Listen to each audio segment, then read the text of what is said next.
Okay, time is up. We'll start the Physics 5 this afternoon. I'm the chair of this afternoon session.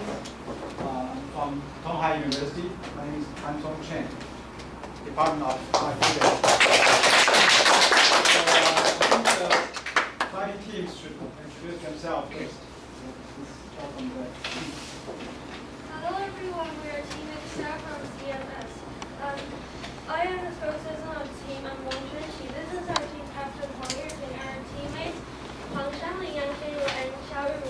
We hope to have great discussion with you. Thank you. Next. Hi, we're Wi-Fi from National Hualien Girl High School, and I'm the captain Jennifer, and this is my teammates Yu Pei, Lai Yizhen, Mei Keqin, and Zhang Ziyun. Hope we have a good time. Thank you. Number 13. Hello everyone, we are Big Long Hair and come from KSHS. And I'm Harrison, this is Ivan, this is Ryan, this is Benjamin, and this is Hongzhen. Okay. Thank you for everyone. Okay, and two will introduce themselves also from here. My name is Chen Ying. I'm from here, National Hualien University. Hi everyone, I'm Lan Yongwen. I'm from the same the National Taiwan Normal University. Hi, my name is Qi Minchen. I'm also from National Taiwan Normal University and welcome to our campus. Hi, my name is Zheng Xunnian. I'm from National Central University, Dongyang Dashi.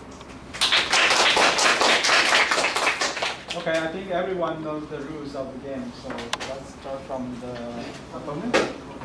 Shall we discuss for a while? Huh? May we discuss for a while? Okay. Yeah, you have 1 Within your minute. time limit.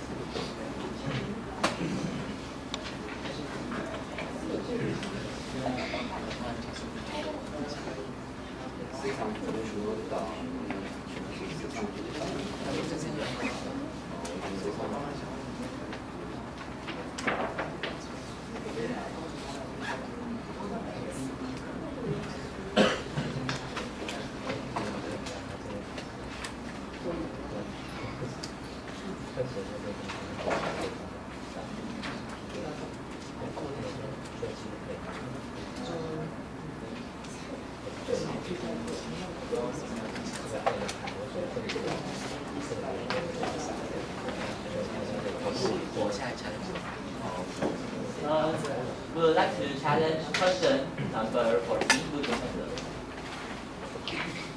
Question number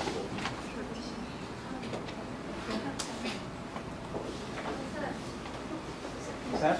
Okay. Set. So every team, please write down your information on the blackboard now.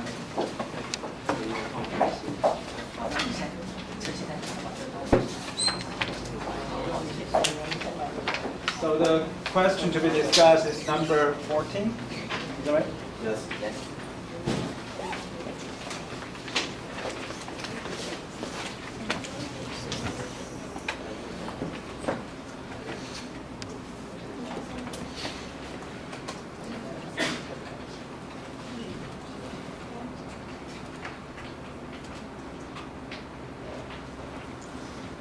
So the reporter will have 5 minutes for making preparation.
So for the first round, the reporter is Huang Yuting, and opponent is Xie Li Ren. Right? And reviewer is Yu Pei Yi.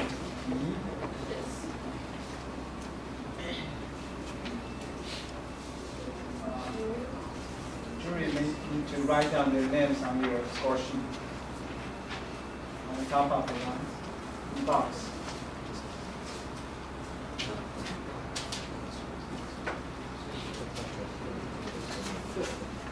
If you are ready for your preparation, you can stop the clock and move on to the next stage.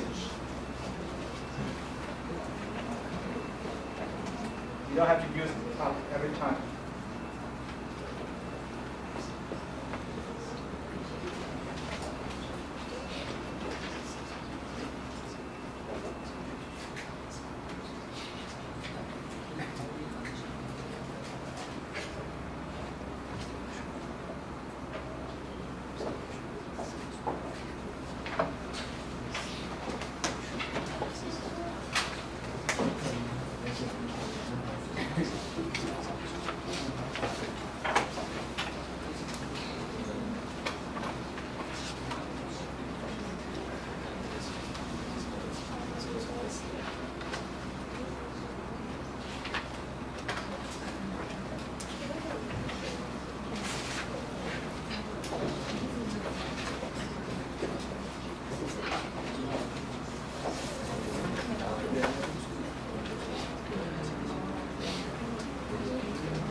Recorder, are you ready? Yes, so honorable judges, following rehearsal, afternoon, I'm the reporter from Michelle. So now I'm going to report from number 14, looking pendulum. So this is a performance statement of actual notes, one heavy and one light, with a string over horizontal rod and lift up the handle by pulling down the light one. Release the light load and it will sweep around the rod, keeping the heavy load from falling to the ground. Investigate this phenomenon. So we will mainly focus on what causes the phenomenon to happen and what stops the heavy load from keeping the heavy load from falling to the ground. And we will investigate the randomness that will affect this phenomenon. And then this is my presentation outline, because I will show observation and explain the phenomenon. And this theory and how we define the equation of the motion. And then this is equipment that we use and the setup of our experiment setup. And then experiment will show our results and discuss it and connect it with our theory in the discussion, and that's make my conclusion. So this is my observation. So first one is if you release a light bulb, it will be the connecting friction that affects this phenomenon. So when the heavy load will successfully stop, and it will make if he completes the circular motion, we define it as a standard phase. But if it is successfully stopped, but drop a later, so but it will drop after a while. So we consider it as a drop. So in this phase, it will transform from kinetic friction to static friction, and that's to kinetic friction, and then back to static friction. And then for the valve pump, there will be two conditions we will define it as a valve phase. So first is the cycle cannot stop the heavy load, and the second condition is the heavy load is stopped, but the cycle cannot form a complete circular motion, and we will define it as a fail phase. So first, this is the observation video at the center phase, and next, this is the observation video of the drop phase, and here is the observation of the fail phase. So here you can see the heavy load was stopped, but the LIGO cannot form complete circular motion, so we define this as a fact. So about the theory. So what causes the light bulb to form the circular motion is about the string tension and the gravity. So this two force will, the combination of these two forces will causes the light bulb to form a circular motion. And what causes the heavy load to stop was the friction between the string and the rod. So when the heavy load was accelerating downwards, that means the d over dt was not zero, and d was the position of the heavy load. And according to Capstan equation, that the string tension connected to the heavy load was equals to the string tension that connects to the light load with T and the E the power of Q theta. When it is accelerating downwards, the friction coefficient will be the kinetic friction coefficient. And with these two equations, this will be describing the motion of the light load and the heavy load. And with these two equations, we can calculate it for the angular acceleration of the light load and the acceleration of the heavy load. So when it is successfully solved because of the friction, that means the dV over dt was equals to zero. That means that when the heavy load is solved, the motion of the motion of the light load can be described by this equation. So when it is successfully solved, to still remain the static friction, that means the friction cannot be bigger than the maximum of the static friction. And so for the easier calculation, we normalize it with the R, which is the radius of the rod as a length scale of the length scale. So this is the final equation that we got. So this two was we got from the reference from here. We show you guys see from Taiwan International Standard 2017, and so you can see the angular acceleration will depends on the omega and also of the length of the string, and also the acceleration of the light bulb will be affected by the mass ratio of the loads and also the friction here. So after we calculate it to remake the static friction, we'll get the equation here. So here's about the equipment that we use, and those and string are the essential equipment that we have to use in this experiment. So the string was connected with one heavy and one light, and then here's our releasing apparatus. So we will elaborate on the following slides. And then here's the horizontal rod, and the horizontal rod will be supported by the iron frame, and the iron frame will be connected to the wall. So we use the iron frame and connect it to the wall because we want to reduce the shape of the rod. And here's the angle protector to measure the angle. So here's how we measure the friction coefficient. So for the static friction coefficient, we use the Capstan equation. So this is how we calculate it. So we can get with the cotton string that we use, the static friction is about 0.15. And we use Apple machine to measure the kinetic friction coefficient. So we calculated the acceleration of the load, so we can get the kinetic coefficient here, which is about 0.1. So this is the setup of our experiment. So here's the rod, here's the loads, and here will be the release apparatus. So this is how we how to release our light bulb. So here will be the two contact glass plastic pieces, and there's a hole between, and there will be a hole on this reflector. So we will put the iron rod across it with the string on it. So if we pull out the iron rod, the light bulb was started to accelerate downwards. So we use this to ignore the initial velocity, so that in our theory we assume that this is zero. So by using this releasing devices, we can reduce the initial velocity. So this is the parameters that we done. So first is the releasing angle, and then is the total length of the string, and then it's the mass ratio, releasing angle, and then length with releasing angle. So this is the first experiment that we do with that.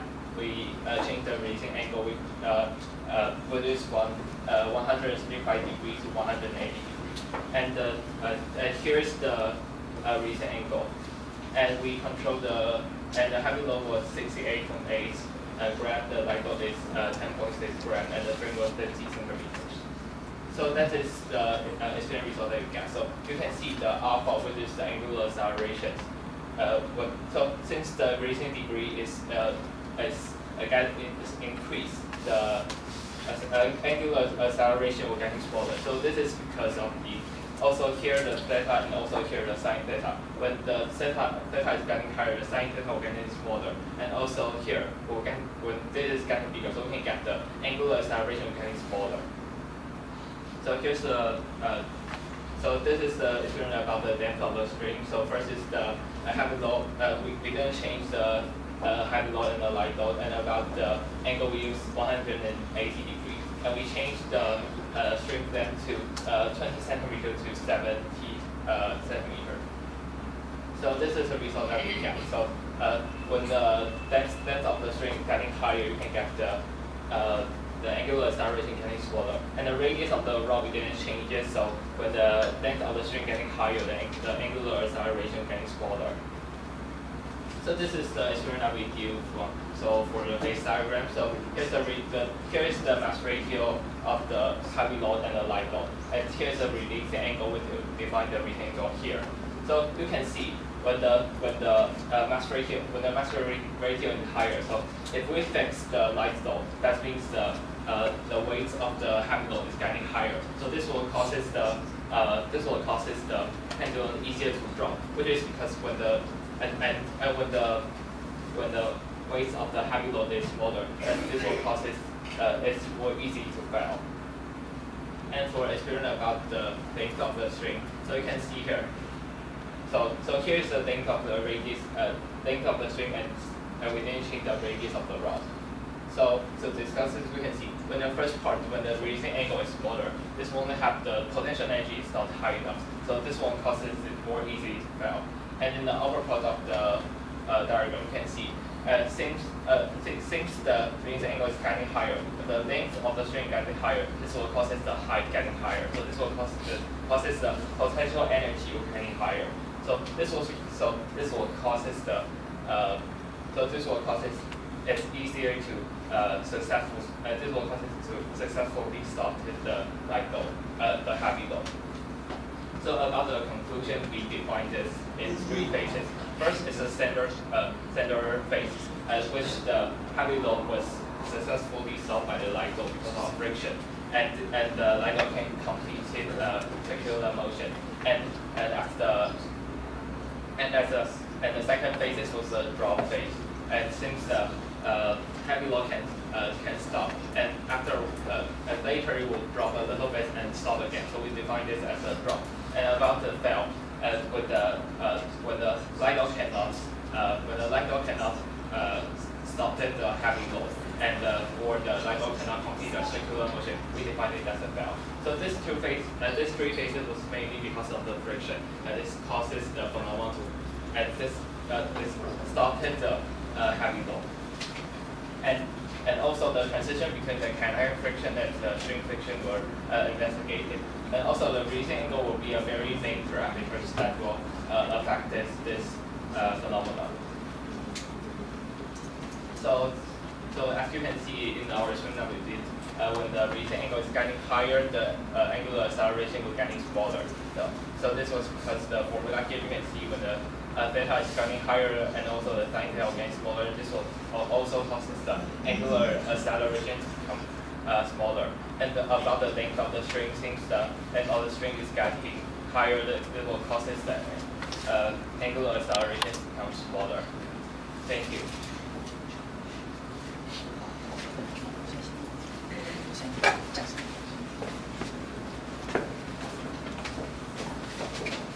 Okay, hello, honorable juries and fellow participants. I'm honored to be the opponent of today's competition. First, the report review turn to maybe page 4. Yeah, so you state that how you define the difference of the standard and the fail. The standard and the fail. Yeah, in the first page. You think this too? Yeah. So if the payload is successfully installed, so we will first define it as this. But if the but it is successfully solved, but the light node cannot form a complete circular motion, we define it both as a fail. So if they cannot, no? Cannot complete So, the so case like maybe the whole circle can go. yeah. So this Okay. yeah. So Okay. And we define this as a fail because it didn't complete the circular motion. okay, so how many pictures will your camera take in 1 second? It is 960 fps. 960. Yes. Okay, and is it a slow motion? Yes, this is slow motion. Like how many? I will just mention 960 fps.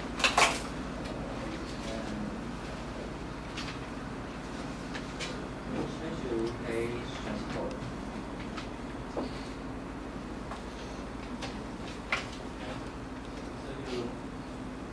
So you change the length of the string and also the releasing angle. releasing angle and the relationship between the string. Yes. And then you have the relation of just the mass ratio. Yes. Here is the data of the mass ratio. We change the mass ratio and the releasing angle. Okay. Thank you for your recommend.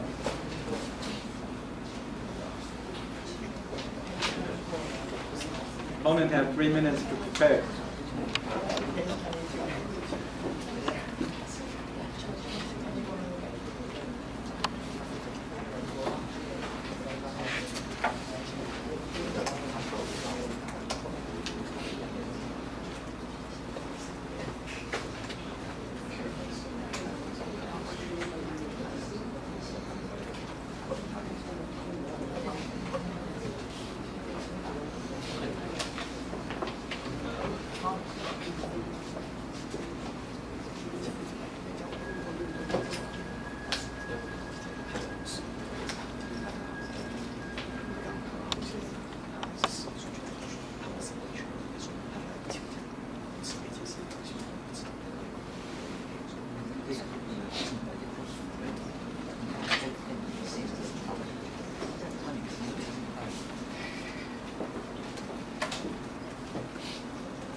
Time's up. Opponent, please take the floor. Okay, so still honorable juries and fellow participants, and now I will have some introduce some opinions about the reporter's report. Yeah. First we'll look at the problem statement. Yeah, the problem statement test suggests the connecting to those one heavy and one light, and we can by rotating and releasing the heavy load and rotating, we can keep the heavy load from falling to the ground. And we are going to investigate this problem. Thank you. So now we'll have some summary and comment of the from this report. Yeah, and we'll have a brief summarization. First, the theory that he used is like a capstan equation and some kinds of string tension. And the setup is like a rod and put a string on it and connect it with two loads, one heavy and one light. And also, he has changed some parameters such as the mass ratio, angle, string length, force, friction. And he has done a lot of discussion on it, and I think that it is quite good. And also, he has done the experiment by releasing the light load. Sorry.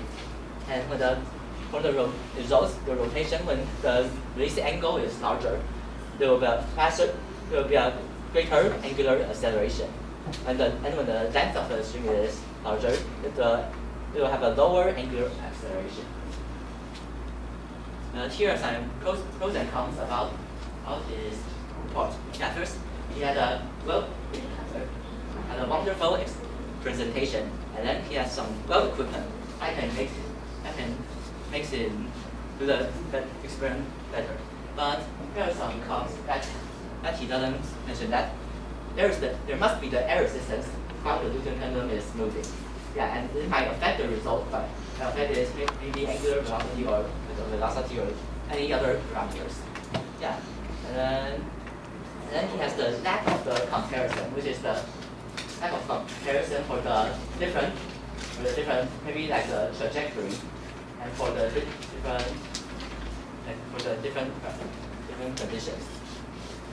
And then still, since it's a two-dimensional movement, so it must have a string. The string should collide to each other, and this might also affect the result as well. Next, we'll have some problems for the reporters. Yeah. First, we would like to ask that is there really a boundary condition of the looping pendulum? It means that maybe there's a boundary, and maybe like it is 1 to 1,000, and if we go further than that, then it won't form a looping pendulum. And is there really this kind of boundary? If no, why not? And if yes, why? And also the string can overlap while it is rotating. Yeah. So maybe we can consider the different friction force while the string is overlapping, because the surface of them is different. Okay, so there's also the initial condition, which is the first velocity. Because I saw that there's some maybe he mentioned some velocity at the time 0 in his PowerPoint. Yeah, and then we'll like to know that what is the trajectory about the looping pendulum, because you don't really have the whole route of the looping pendulum moving, so we cannot know what the exact result is, and we can only see a kind of little comparison to the different angle or mass ratio, but we don't have the exact result, and that is what we want. And thank you for this result.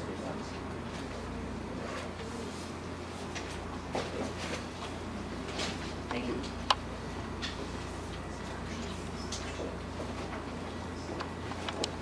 Okay, so to the moment, and also for the answers to page number 4 again.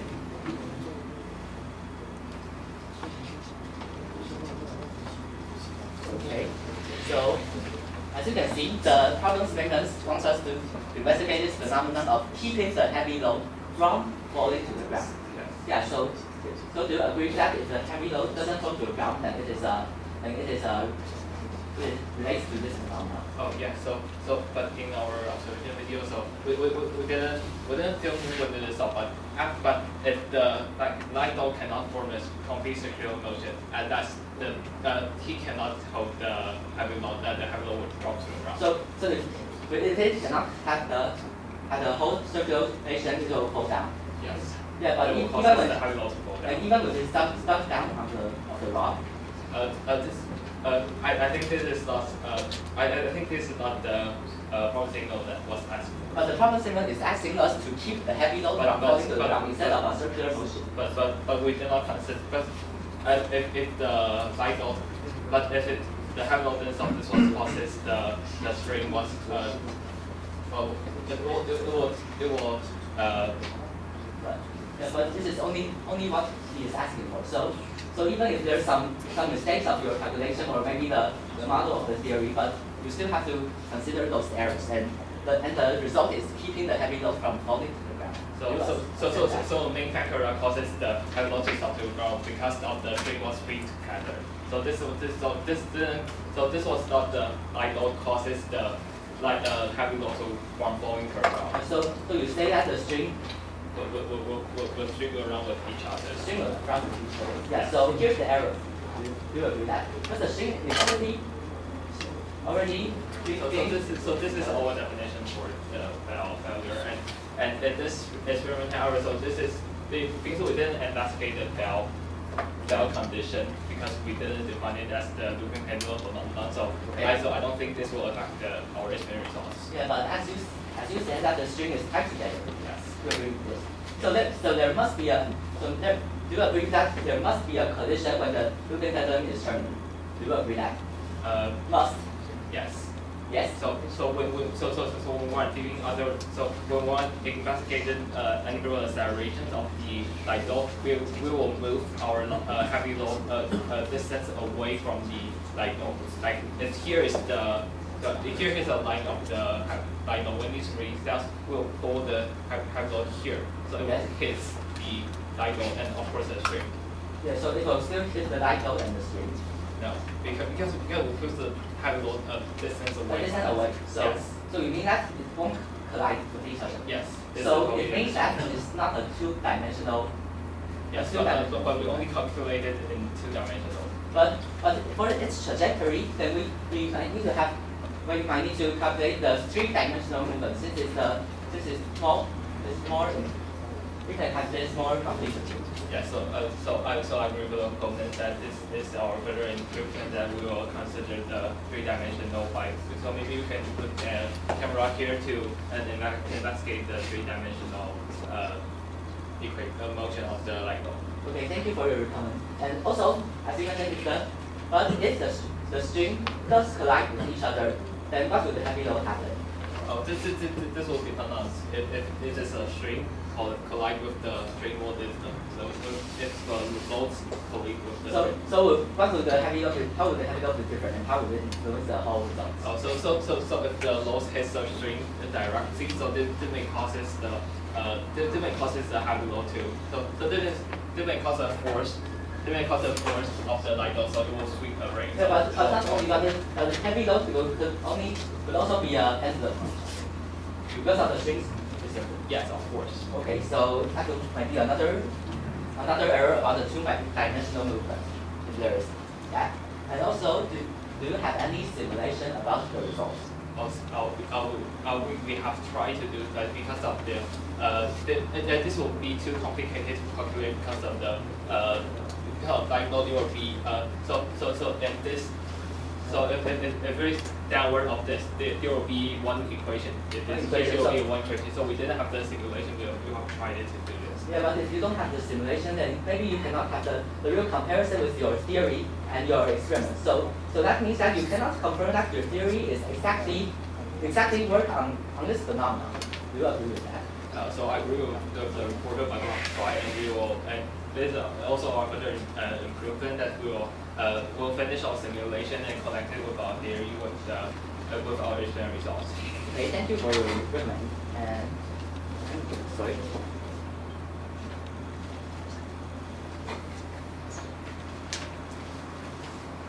Okay, so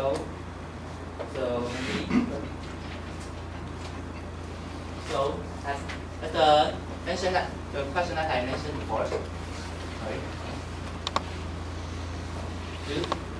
Have you mentioned the boundary condition of the It's okay. Like Sarah. So actually, the boundary condition can be explained by the phase diagram, and also the boundary condition will be affected by the in every condition also the like the friction coefficient between the string and the rod. So there will be a boundary condition, but it will affected by the mass ratio, the friction coefficient. But we have tried it to with our phase diagram. So we have this phase diagram and this. So this is the boundary condition. You still don't find the boundary because there's still a center, and maybe if you have the mass ratio like 1 to 1,000, then what might it happen? Or maybe the ratio is 1 to 1.2. What might happen? Can you explain? Like what? So The mass ratio between the we have done every mass ratio that with the loss with the loads we have. So this is what the experiment comes. So if we have more loads, we can do more experiments. Okay, but So this is our limit because we didn't have enough loss to have so many. you don't have enough loss to provide 1.0 and 1.2. One point. You provide maybe a 5. Oh, okay. Let's skip to another question. So you don't have the trajectory for the horizontal for the movement, right? Yes. But we have the observation video to show the trace of the light flow. And have you ever considered to use tracker to track its movement? Yes, we use tracker to track it. So we can show our data if you want to. Okay. So do you have the radius of the rod? And where do you define the original point, which is 0, 0 for the xy? So I think this is very obvious to consider which is the radius of the rod. It's very obvious. I don't think that this should be a definition of where is the. It's not very obvious. Have you done an experiment about it? Yes, I've done it. So if here's a rod, we will find the longest distance between two sides, and we will choose the half of the distance between two sides. This will be a radius of the rod. Yeah, but maybe it will have some other discussion. And also, have you ever considered the air resistance while you're moving? Yes, we think that air resistance will cause a backwind, but doesn't cause as many effect as the friction or the string tension. Yes, this will affect. Yeah, but maybe you have the velocity boundary by having the air resistance. So as our mass ratio is high enough, I don't think this will affect. You don't think this will affect? Okay, so you turn to page maybe 21. I'm not sure. 21. Yeah. Do you have the time scale here? This means how long has it passed? This is the average angular acceleration. So this is not about the angular of That's okay. So and can you explain how the equation is formed? So how does this equation is work? Yeah. What's the version of it? And also can you have the bending line, which is the so this is how the simulation that we haven't finished it. Yeah, and about the equation, it is this can go to the theory part. Yeah, but so I this is believe from the reference here, but we saw it that Taiwan International Science Program. But I believe that you can still use some mathematical ways and some other physics like ways to calculate the result, not only by some other software. So I believe that we can do this. Okay, so this is our further improvement. Okay, so have you ever considered that when the headlight don't collide with the rod and then it bounce out and then stop again? We have considered this part, but in our we will define it as Time is up. Okay, thank you.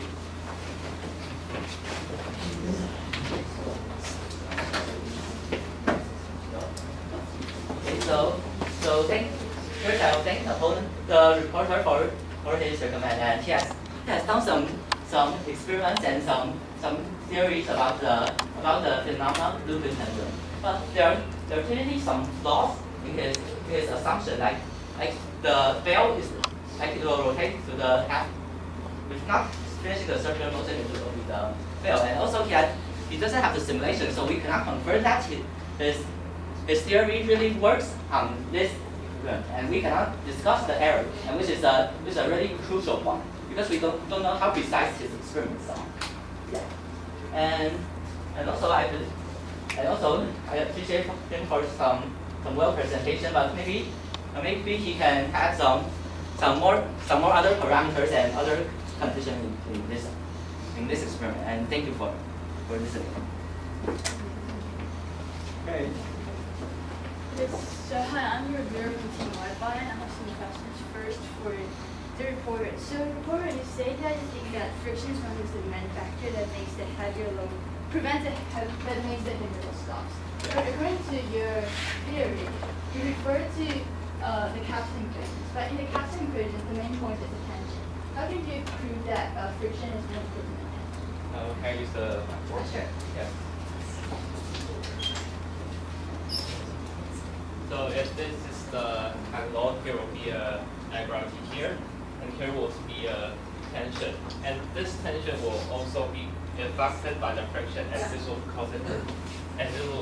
And as here will be the rod, and if we accelerate it downwards, the friction will be this direction. So the friction will causes the heavy to stop, and the friction will affect the straight tension. So I think Okay, this is so both. I think your theory is pretty passive, but my question is, do you have any quantitative analysis of the results? Like, you only say that obviously it gets bigger, and then it gets smaller. Yeah, so this is but the do you have any quantitative Yeah, so this analysis is- based on the theory and on the experiments? So based on our theory. So here's our theory here. So we actually connected the theory. But you only, we didn't calculate you it. only say the relationship, like Yes. bigger and smaller. Yeah, yes, Is so- this qualitative? Yes. Can you go to the next page? Very good question. What happened to the ratio of 4.5? 4.5. So Yeah. this is limited by the dose we have. We didn't have the mass ratio, which is about 4.5. Oh, okay. So we decided not to do So this. I have some questions for the opponent. Okay. So what is your opinion about the defining conditions of whether or not friction is over? Like, what is your opinion about the defining conditions of whether or not the defining conditions are Whether- Do you agree with the reporter that the main reason is the friction? friction, defining conditions. Whether the looping pendulum is formed. Yeah. The looping pendulum is formed as the problem statement. It says that Like what? Do you Yeah. think friction is the main reason? friction is the main reason. So you agree with the reporter? No. So how do you think the main reason? The main reason I think is about maybe like some like mass ratio or the angle, and it might affect that whether the light load can stop on the rod and keeping the heavy load from the ground. Okay, thank you. So, how do you think the observation from three-dimensional aspect will influence the results of the experiments? I think Why do you suggest three-dimensional? because it will be more precise and we can get this trajectory, and there might be still a pendulum or a simple harmonic oscillation for the. But what is this for? Just for more precise trajectory. Okay, thank you. Time's up.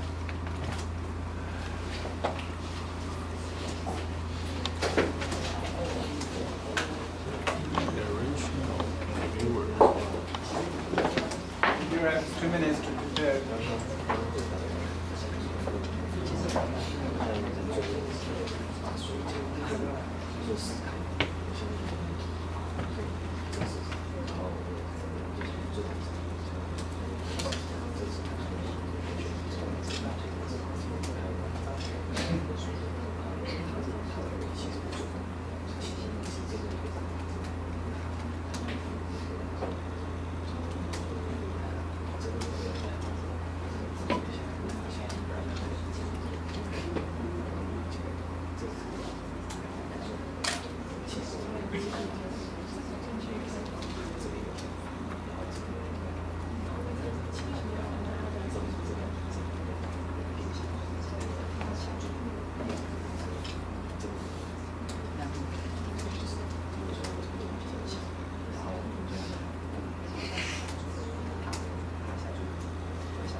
So here's the problem statement.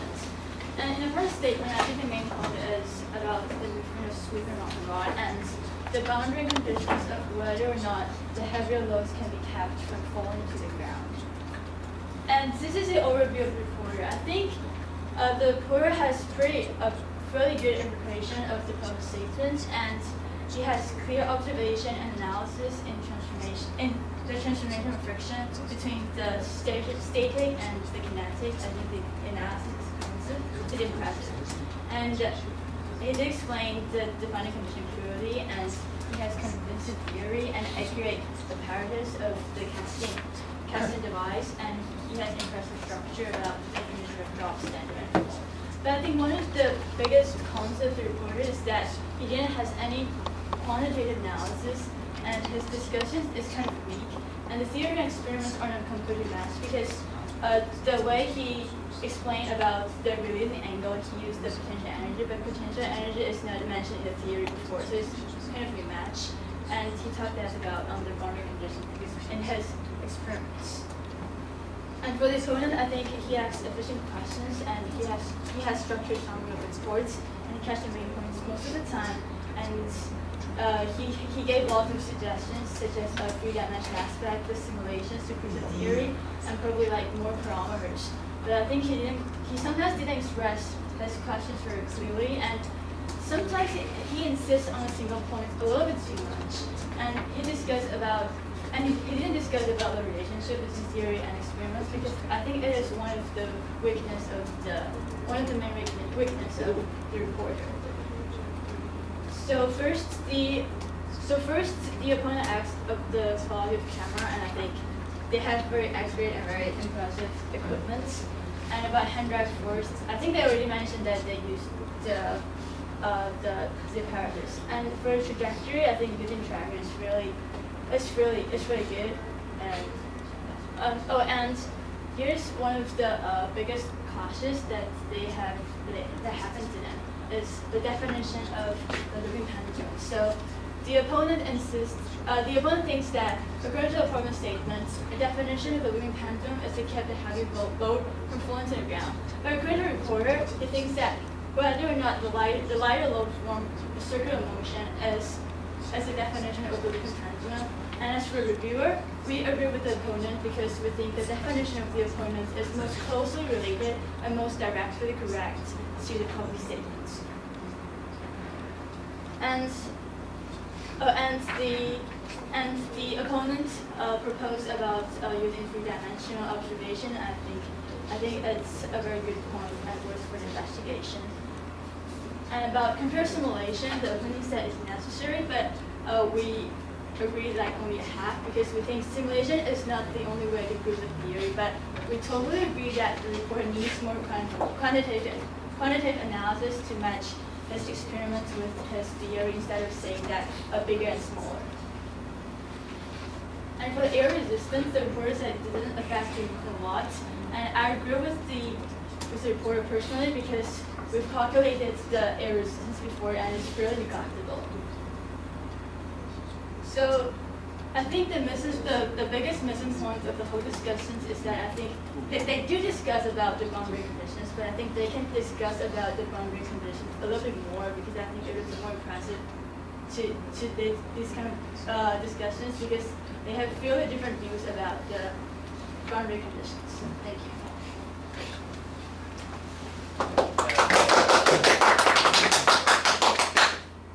So for hand drive force that the opponent had published in about his PowerPoint that we have using a releasing device, so I think we can reduce this part about the air resistance. I think this is neglectable. So, but I think, of course, we will calculate this in our further improvement and about the simulations and the calculation. We will best connect it with the theory and the experiment for further improvement. And bearing motion is not considered as a successful looping pendulum, but the stop of the heavy load was not because of the friction. It was because of the sweep of the string, and the friction will affect the tension. And the main factor of the main factor that causes the high velocity start is the friction, and what causes the cycle to have a circular motion is the string tension and gravity. So the mass ratio will affect the result, and so do the length of the string will affect the result. But this will affect the result, but this is what's not the main factor that causes the heavy load to stop. And about the definition of string motion, that first is a success. We define it as when the heavy load is successfully stopped and the dynamo can form a circular motion. We will define it as a success. And about the drop, if the heavy load is successfully stopped and it will drop a little bit later, and we will define it as a drop. And about the fail part, I have mentioned before. Thank you. Okay, all 15 has finished their duties, and the jury has any questions to ask? Yes. Okay, can you go to page 22?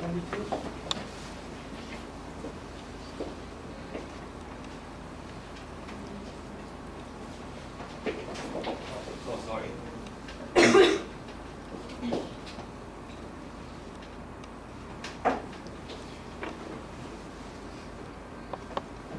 Okay, so that's your exam results, right? Yes. And so can you extrapolate this phase diagram by extending the x-axis and y-axis? So that's the data. I want you to do the exploration by extending the mass ratio and also the release angle to all particle. Also, so how the mass ratio will affect this? Yeah, just draw it on your graph. Also, since this No, was I want to look. Can we draw the phase diagram? Just show the phase boundary between these all three phases, right? We have three phases.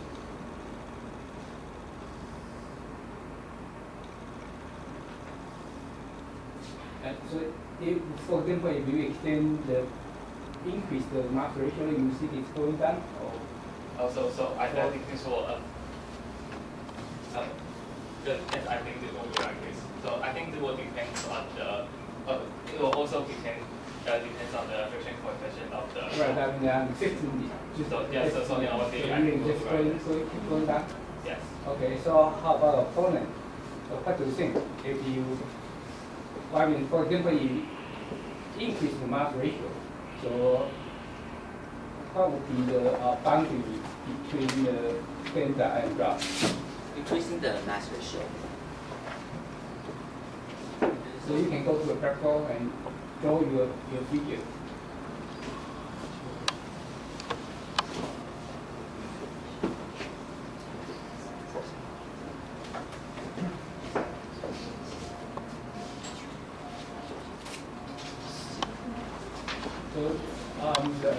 So the saying is going down all the way. So first should we draw the fail one since I'm not sure. Just the between the center and the drop. So you have the circle one and triangle one, and there is a boundary between them, right?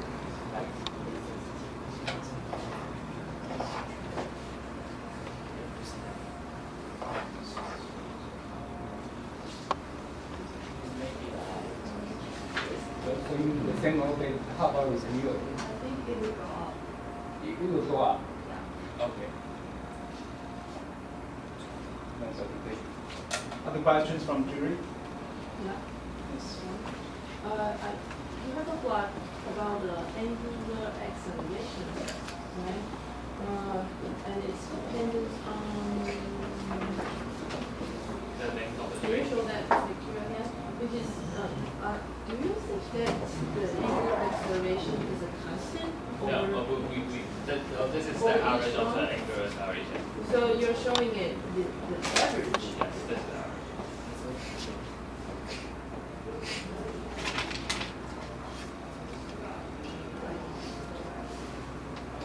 Yes, what's the question? I'm also interested in page 22.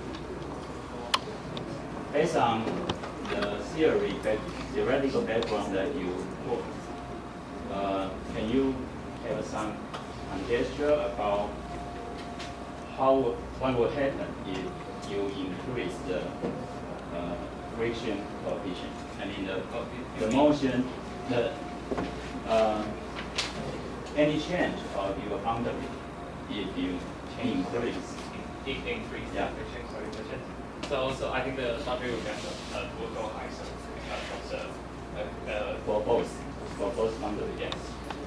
And they go together or one faster than the other. this line will go lower and yes, this line will go lower and this line will be higher. What's your opinion? You mean about the If we increase the friction between the spring and the rod, then the boundary will change in one way. changing what way? Since the friction force is bigger, so it might be harder for the spring to completely go down and then fall to the ground. So I think that is a positive. And what's your opinion? Both also will move forward. There are two boundaries. The upper one is the lower and the lower one I can't tell. Okay, time's up. I think the jury needs some time to do calculations. So Thank we'll you. show you the results in 1 minute.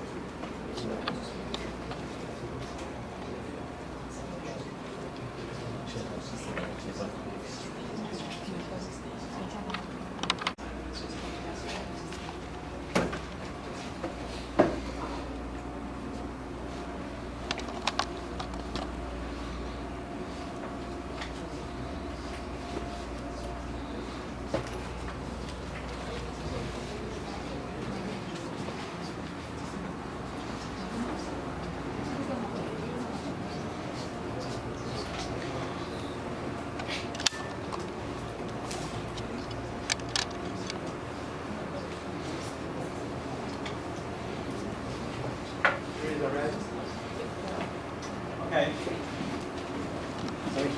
So for the reviewer, reporter, 7, 7, 7, 7, 8.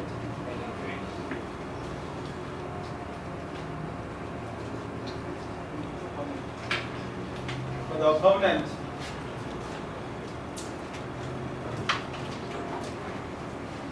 8, 5, 6, 7, 7. Finally, for the reviewer,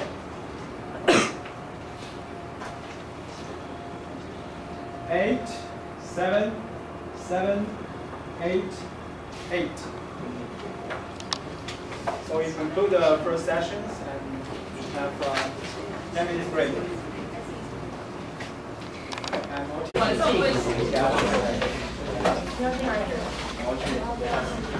So all teams are ready.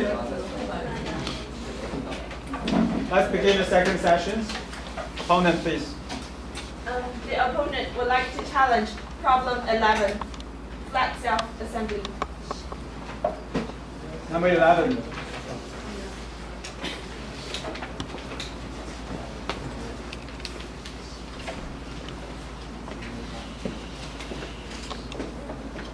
Before they have 1 minute to decide.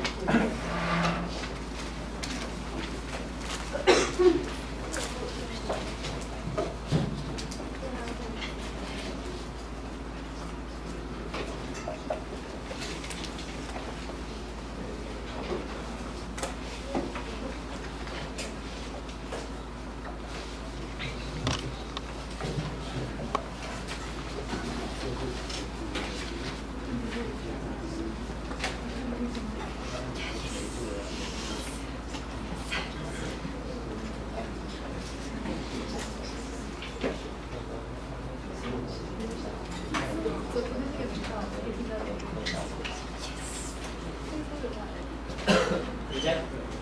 Reject. Opponent? We would like to challenge problem number 9, source of optics. Number 9.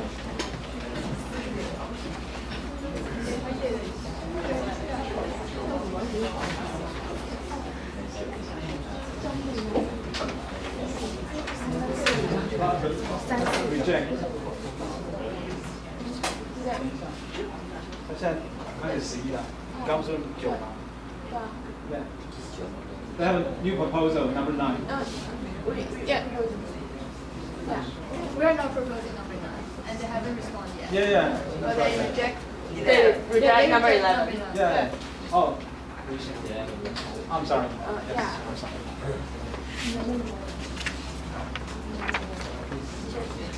然后等一下，如果他们还没回复的话，我们3、4上去。好，因为他少1、5题了嘛。对，少1、5题，所以要补3、4。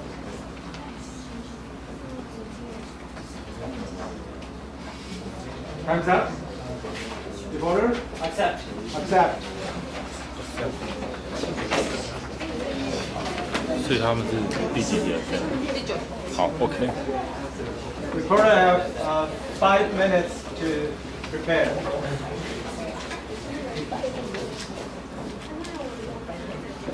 All teams, please provide your information on Blackboard.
他的反数好狂野啊！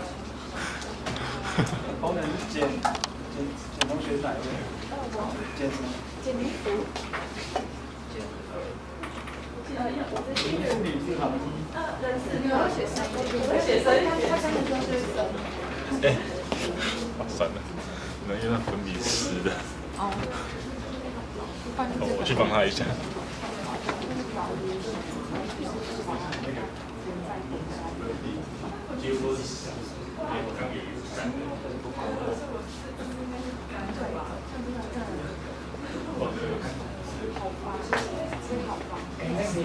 看到隔壁有没有空的教室拿些干的纸笔去，不然他不要讨论说湿的没有讨论。好，我去拿。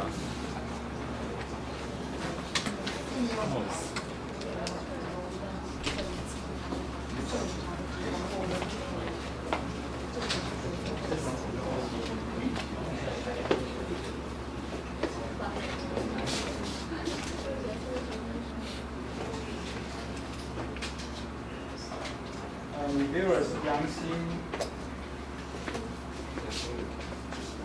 如也。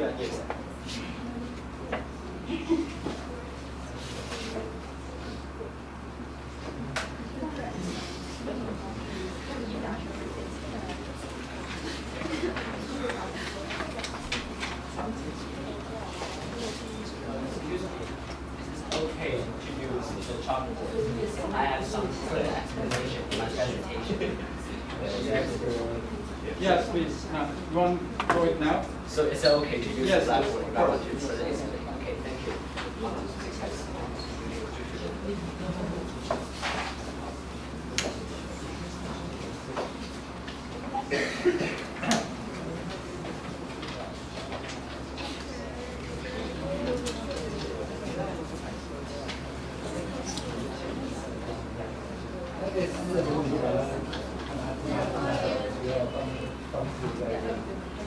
So we have reporter Li Ban He from Big Long Pair. Opponent Jianni Wu from Wi-Fi. Wi-Fi.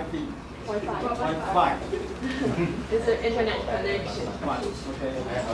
Finally, reviewer Ye Xinru from Excel.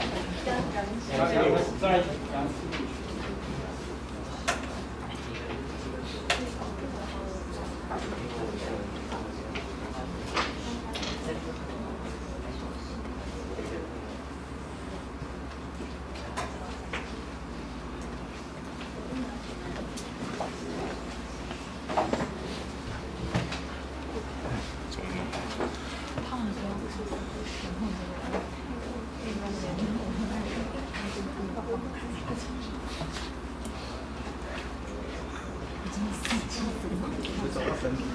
有，已经放了。你看我看他没有办法按掉，所以我可能一直按着。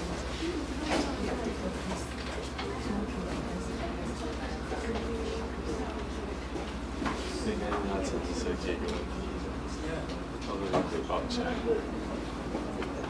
Okay. Reporter, please.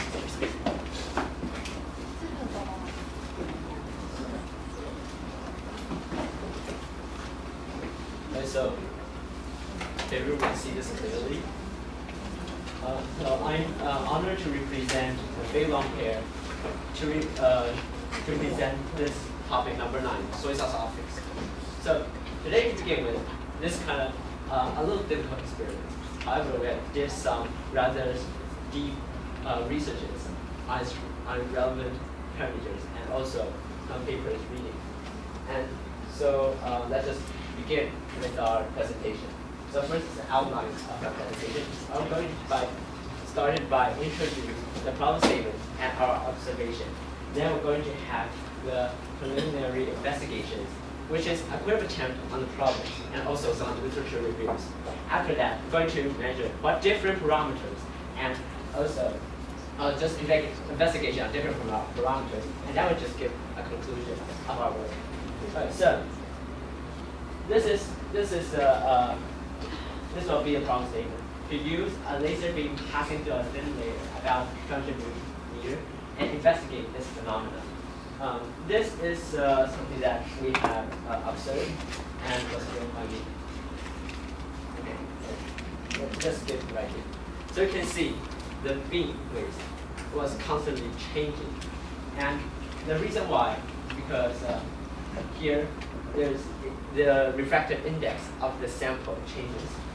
By the way, we should look at the setup of the experiment, which we can see on the paper. So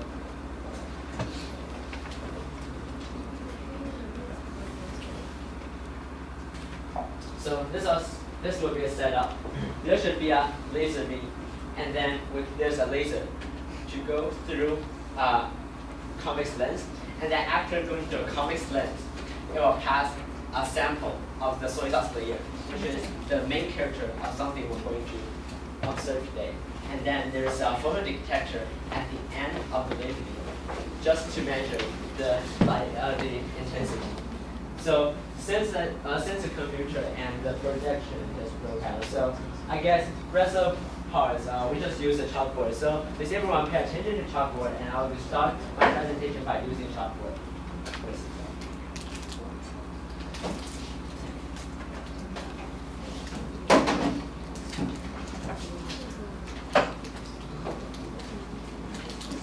Alright, so to look at first attempt, we're going to put on theories and literature review. So imagine now I'm telling a story. The setup including one laser beam, right, all through outer space, and there's one convex lens. And after passing convex lens, there's another sample of the about thin layer of soy sauce. And then there's a photodetector to detect the intensity distribution. So now let's see. First, let's start by the laser beam. So there's many things to talk about in a laser beam. First of all, we know if the intensity changes, then it means it has to be a non-linear optics.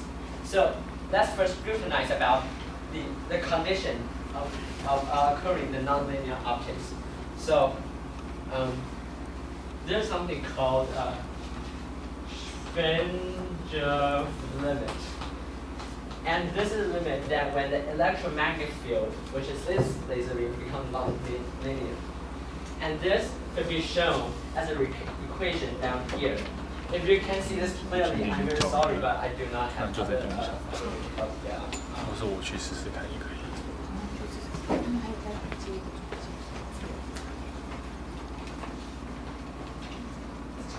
So this value will approximately be 1.2 times this, and while this and while this M refers to a mass of electrons, while this Q will refer to an elementary charge, and the H here, this might be means a constant. So today you want to ensure that there is a non-linear optics that happens here.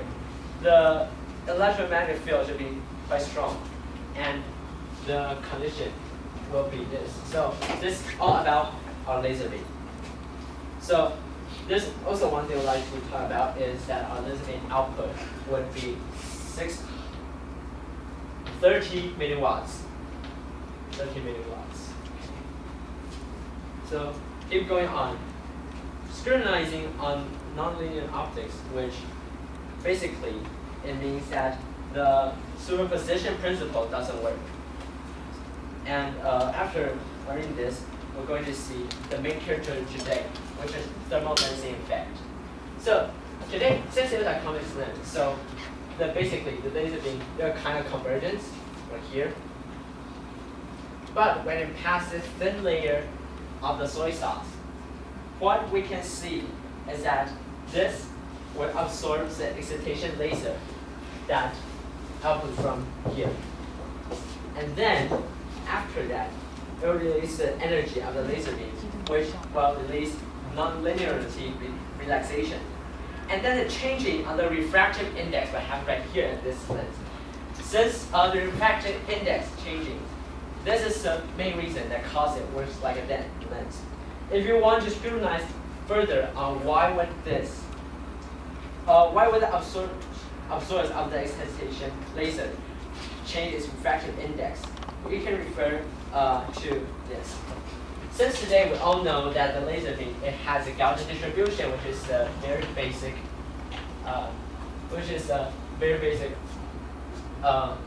light intensity distribution. So basically, here the intensity, it has a Gaussian distribution right here. So the intensity. And when this looks right here to the focus, here we'll name it like focus. The temperature of different distribution will be similar to Gaussian distribution. Since today, like here, the propagation of this laser beam act like Gaussian distribution. And right here, we also would like to put one more concept in here, and that's the refractive index. Look like this. So you can see the temperature and the relation to the refractive index. They're kind of if we draw the chart of this, you can see, you can expect, theoretically we can expect what looks like this. So this is referred to the temperature, they're referred to a refractive index. So this will be all about the laser beam itself, nonlinear optics, and the reason why this will act and induce a lens, a thermal lensing effect. However, this is when in time the story got quite interesting, because we have observed that if we change the liquid right here, soy sauce, to other kinds of liquid, such as water, such as tea, we find out we couldn't find the same effect wasn't going to be that obvious to be observed. So if we go back to the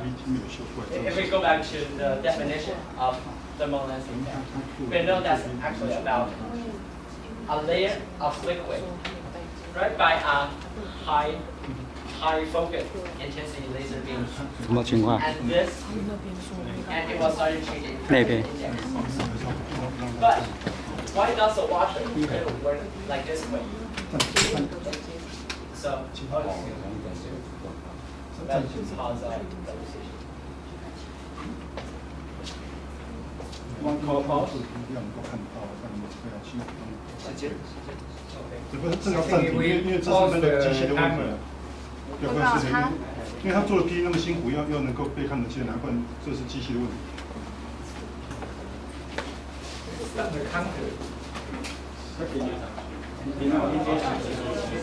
要秀出来，所以不能用黑板这样包，那你做就白做了。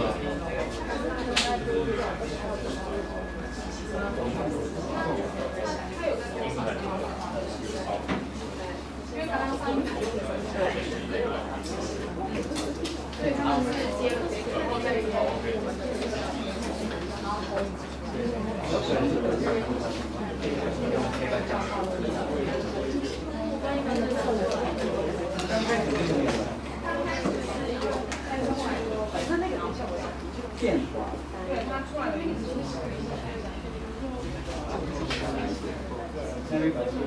电脑有侦测到。要不要直接用这个出差别的电脑？这个问题这透镜，先是 AL， 然后分开。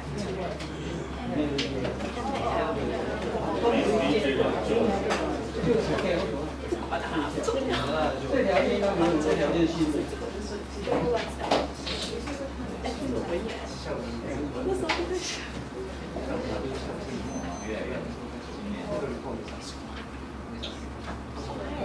所以是你们的这个。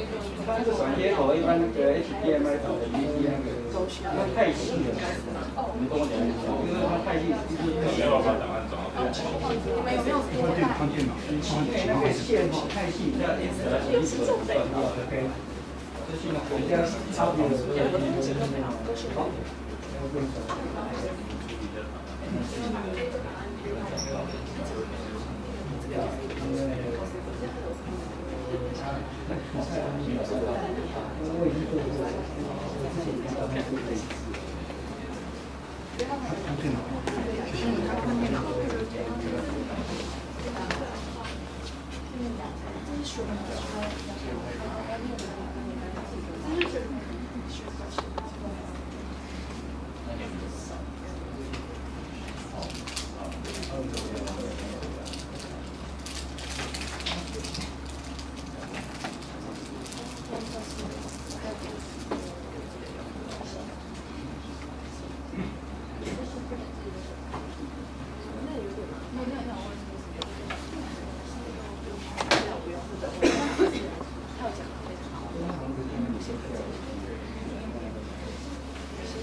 Okay. Okay, so let's start right here. Even though there's only 3 minutes remain, I'll still try my best to finish our presentation. And if there's further problems, we're likely to discuss in the next session as well. I already done the reviewer and also the opponent part of this topic. Okay, so keep going on. I talk about the thermal lensing effect here. However, we don't really believe that there's some main research because we have to find something new, and that was called optical tweezer. So today, if you look at our setup, you can know that the soy sauce, you can see that has a colored solution. So it means this has some little particles, and the particles are at those particles are at this certain range of the volume. And today, if we propagate a laser beam through them, there's an electric field occurs right there, and then it will cause like a torque to force all these small particles tend to gather to the middle of the lens. So when all these things gather to the middle of the lens, that would be called the optical tweezer. We have found that some paper in Taiwan are something discussing about the non-linear optical effect. However, after that we find out that people tend to use optical tweezers. And optical tweezer is something that can be more precisely define all these things. And so, well, just go back.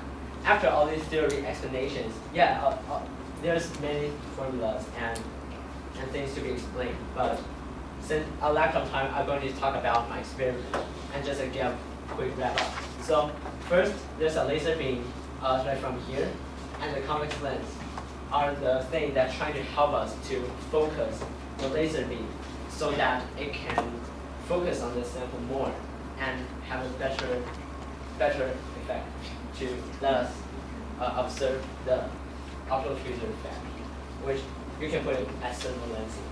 And we also put an infrared camera to see the temperature changing in the sample. We also use a camera to take to have clip of the changing of its projection.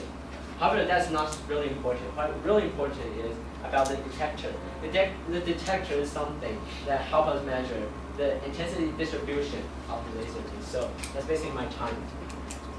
Thank you. Okay. Conan?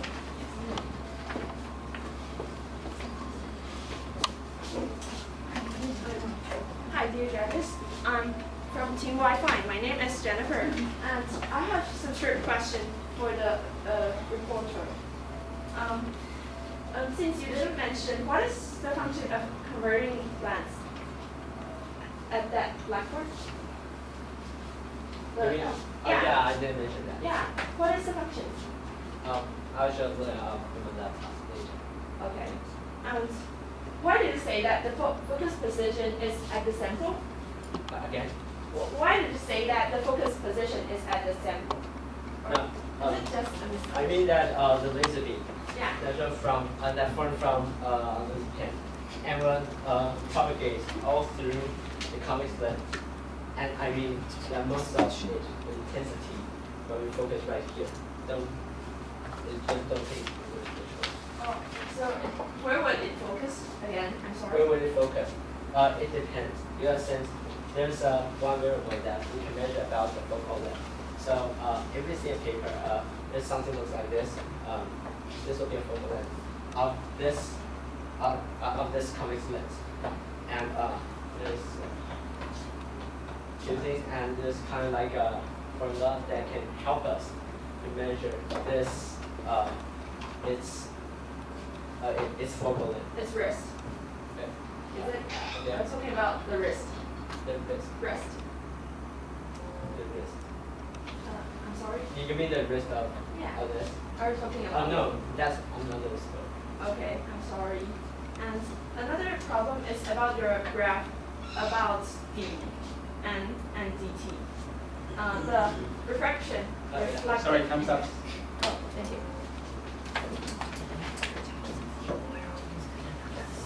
Opponent, 3 minutes, prepare.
if you're ready, you can just go ahead.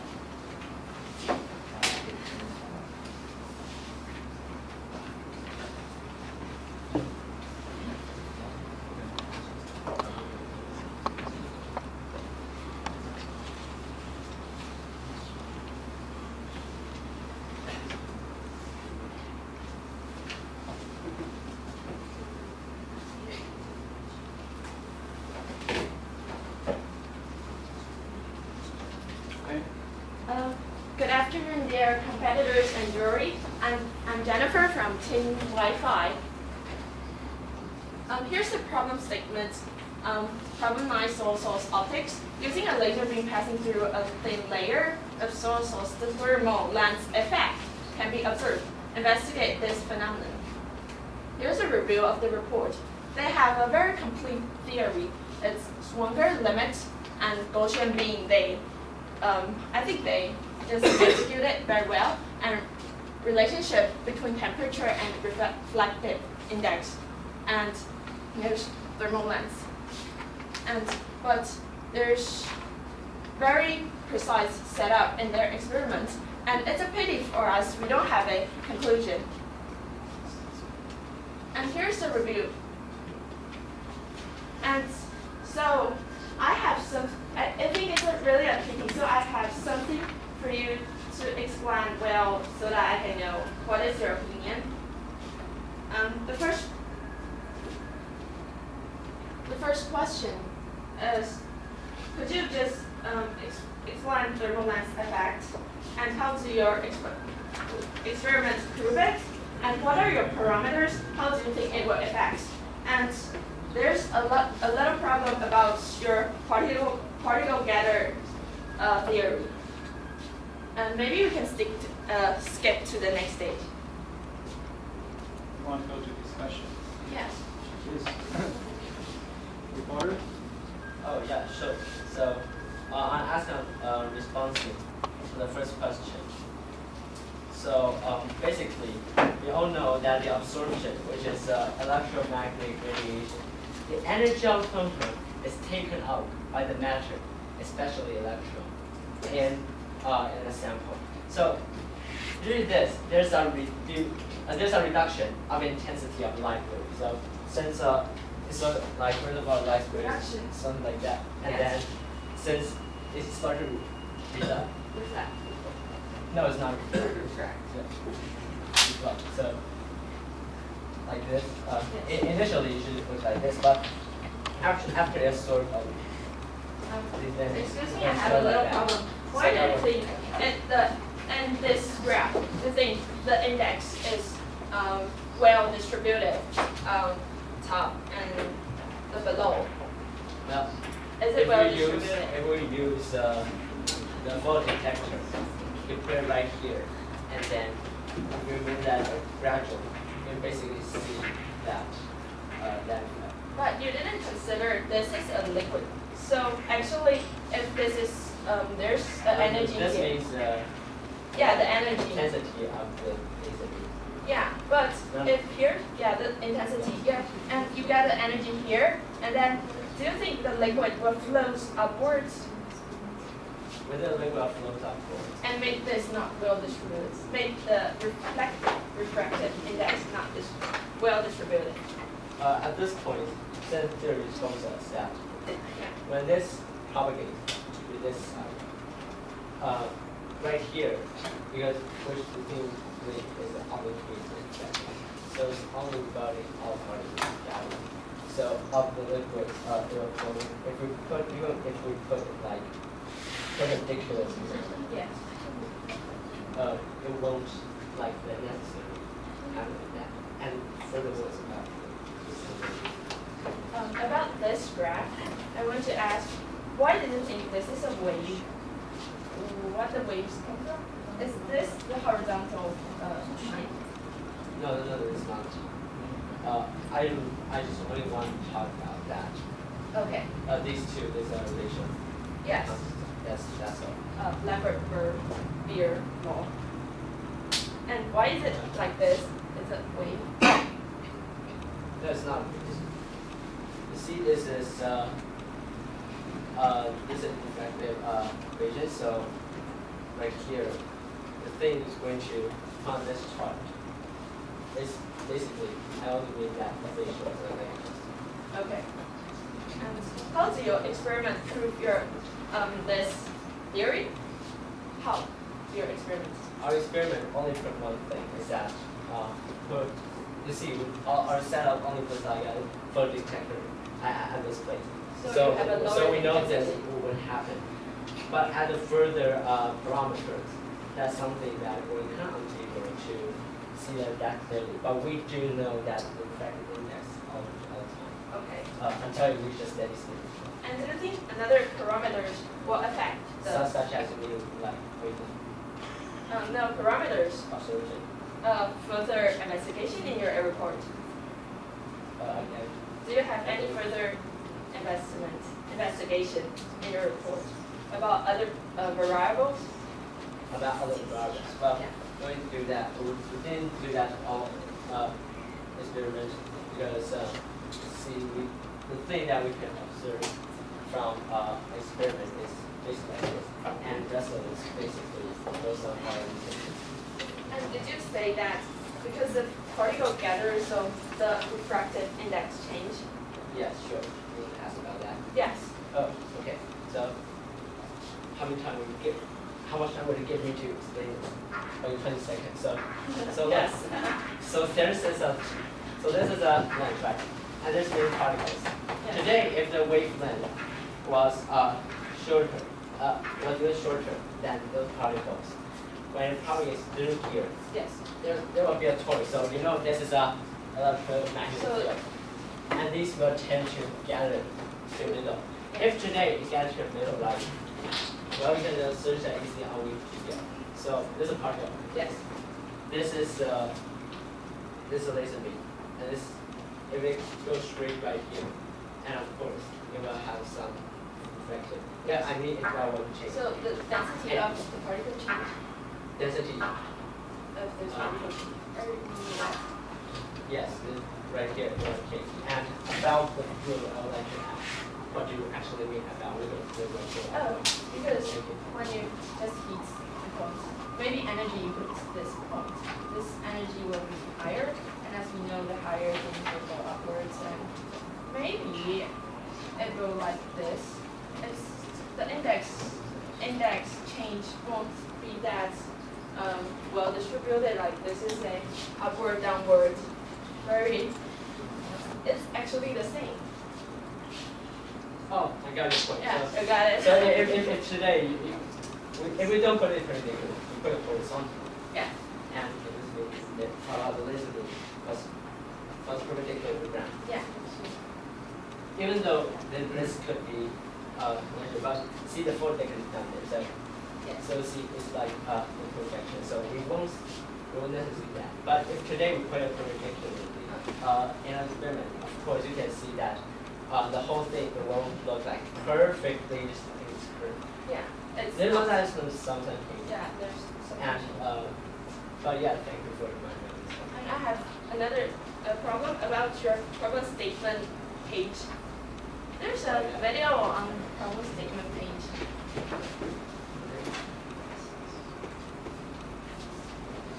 Could you just play the video? Oh, yeah. Thank you.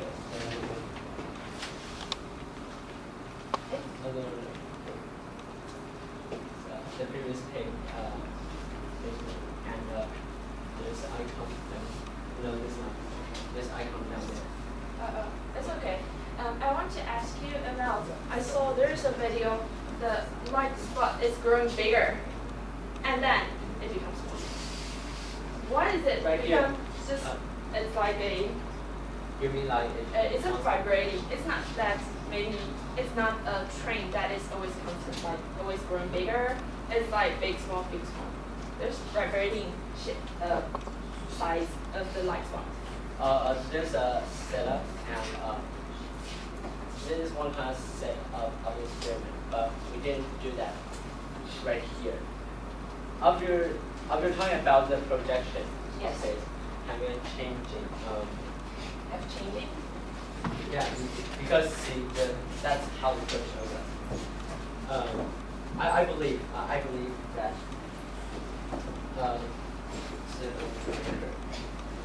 I believe that because like we're using a cell phone to do that, so maybe this this is one kind of possibilities. However, maybe it's because that the laser beam here is not constantly out. Yes, it's not constant. Yeah, Yeah. it's a You can't experimental control. We just outcome. use like the Dilemma. you see on the presentation. And I have a question. You mentioned about the Gaussian ring. Yeah. You want to Here. add that? Yes. What is this affects your results? How does radiation affect the result? Because it is not a very horizontal beam. And why? What does this? What do you mean by not very horizontal beam? It's not. In It's not passing through horizontally. It's like it has a race. And yeah. So how does it This is affect your results? also, do you mean like if I remove this convex lens? No. How would it? Now, if this is a horizontal beam, what will it be different? If this is horizontal, and So I mean like if we remove this and then right here, it will just come back to horizontal. yeah.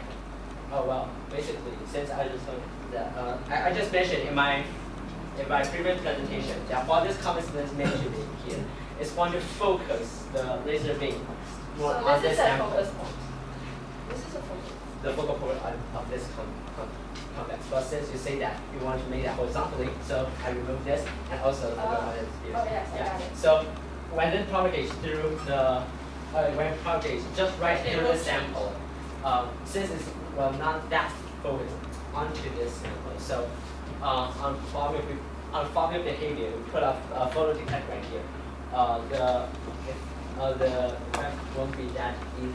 But actually, if we don't have this, it is still a light beam that will also grow bigger.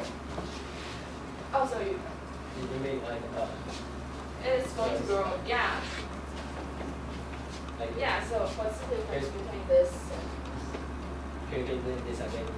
The beam like the It will round grow like- and Yeah. it goes bigger. Yeah. So it's also as a condition that you ask me to remove this convex lens, right? Yeah. And if it goes bigger, Yeah. enter this. Well, since this the intensity was just like diffused, not that focused on this, so if again the behavior of if you want to observe this kind of effect won't be that perhaps not that obvious. That's what I Okay. Did you have any data to show your experiments about the relationship between refraction index and the temperature? Do you have any Refraction data index. results? So today our laser beam are not so strong. So basically, yes, we need to show this. That's what I'm suffering while I'm doing this Okay. experiment. Okay? Yeah, that's so the right here, most curious part. yeah, just wait for it. Okay. So,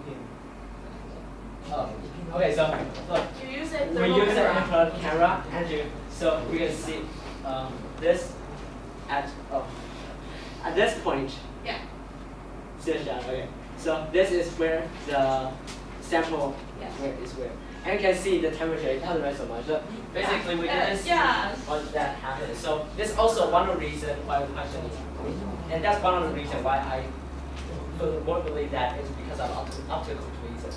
And that would make more sense to me because well, the temperature doesn't rise so much, but I still see the projection of that laser beam constantly changing. I also So what's the main reason? Not if it's not energy change, or is it too small? Too small to observe? Or there's another. No, I still could see that the projection is still changing. So I believe that might be a thermal lens. no. I believe that might be optical tweezer will likely. We optical tweezer because we only try like soy sauce, not other kind Oh yes. not other those solutions. Okay, thank you. That's Thank you for answering.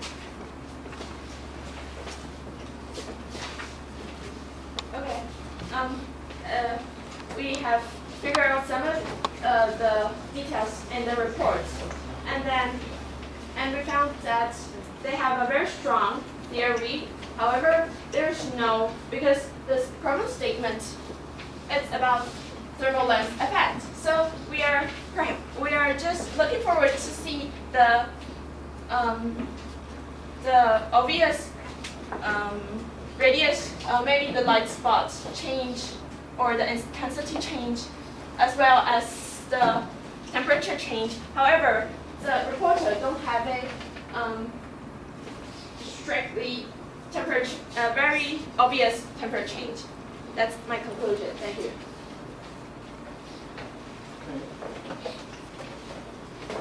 Reviewer? Thanks for the discussion with our reporter and the pundit. First of all, I want to ask reporter, Yes.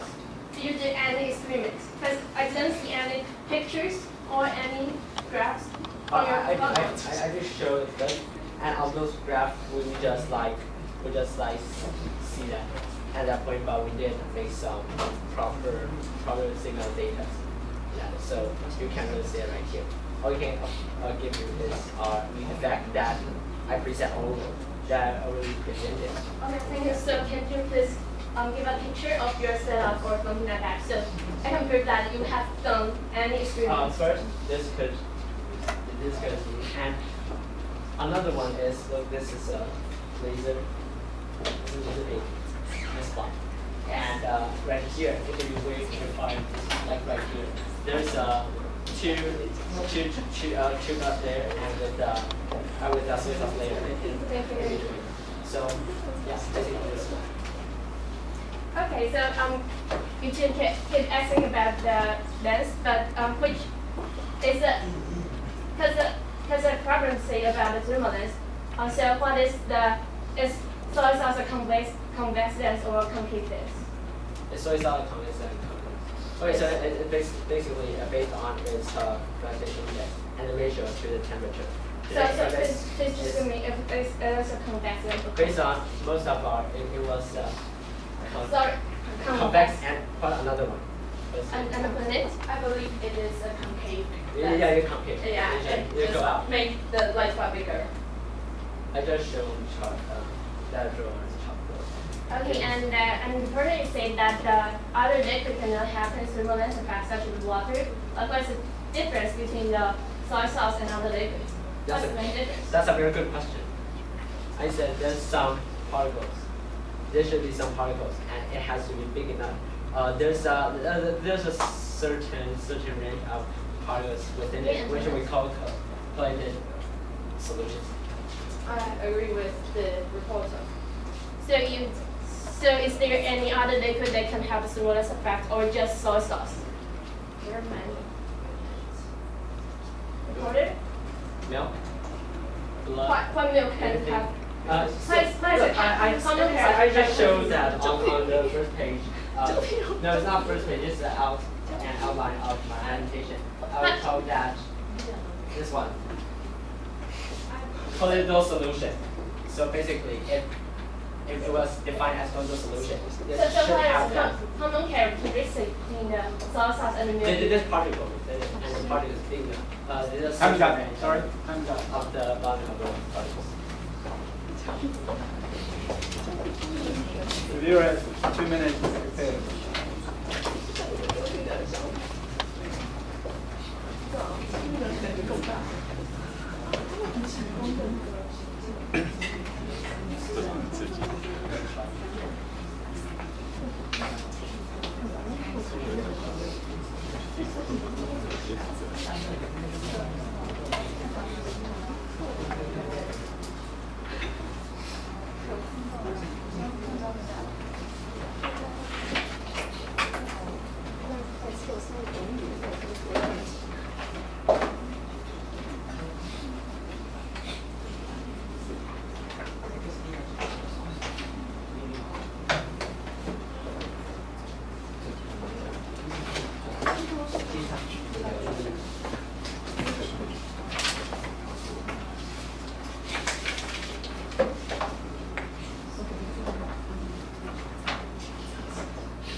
reviewer.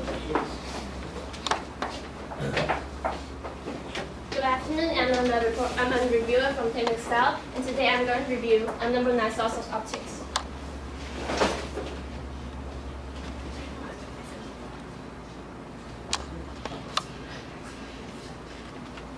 And the purpose statement says that using a data beam having series in there about 200 micrometers of soy sauce, a solar lens effect can be observed, investigate the phenomenon. Okay, so the main focus should be on what parameters will influence this phenomenon and why the thermal lens effect can happen. And here's the reporter's outline. In introduction, he gave us a very clear drawing of the setup, and he also gave us a very clear explanation for the investigation. But I think, however, he spent too much time on the theory, and we found that there's no data and no pictures for the experiment. So I think we can prove that he did the experiment. He just kept saying that he did the experiment, but we did not see any data or something like graphs in his PowerPoint. And we think there is no connection with the theory because he did not. We think that he didn't do any experiments. And here's the opponent pros and cons. And for pros, the opponent discussed about the theory, and he also discussed about the phenomenon, how the phenomenon happens, and he talked about the result of the phenomenon. And for the cons, the opponent did not discuss about the experiment. I think that's very. I think that is that's not very good of the opponent because it's obvious that they didn't have any data, they didn't have any pictures, and I think that opponent also spent too much time on the theory, and also they did not discuss the parameters that affect the phenomenon. And here's a discussion between the opponent and the reporter, and opponent asked that as in the video the light grows bigger, then suddenly turns smaller. Does it vibrate? And I think that I really think that it is because the laser is not supported by constant power. I suggest that they should use a DC power supplement to be so the laser beam is that steady and will not change during the experiment. And opponent also asked that what happens if they remove the convex lens in their experiment. And the reporter says that phenomenon will become not so obvious. But the reviewer disagree with them because the problem statement just asks. The problem statement says that using a laser beam passing into a thin layer of soy sauce. But in the problem statement, the problem statement didn't mention any convex lens. It did not say that we should use a convex lens in this experiment. So reviewers think that the phenomenon is also it can also be observed if there is no convex lens. And here's a full list of the reporter and opponent. And for the reporter, the reporter did not finish the report, and his lack of observation and lack of the experiment and lack of a discussion and the result. And for the opponent, he did not discuss about the experiment, and we think that she spent too much time on the theory. And we think also she could discuss the setup, parameters, how they affect the phenomenon. Also, how they could be connected with the theory more, because the opponent did not say about that. Thank you. Reporter, please make your concluding remarks. Okay, so let's give out a few brief rebuttal. So first of all, yeah, we did have some flaws at the very first time we got a problem statement. So we do kind of like neglect the double lens effect. However, after and in my research, I did have focus on double lens effect for some times.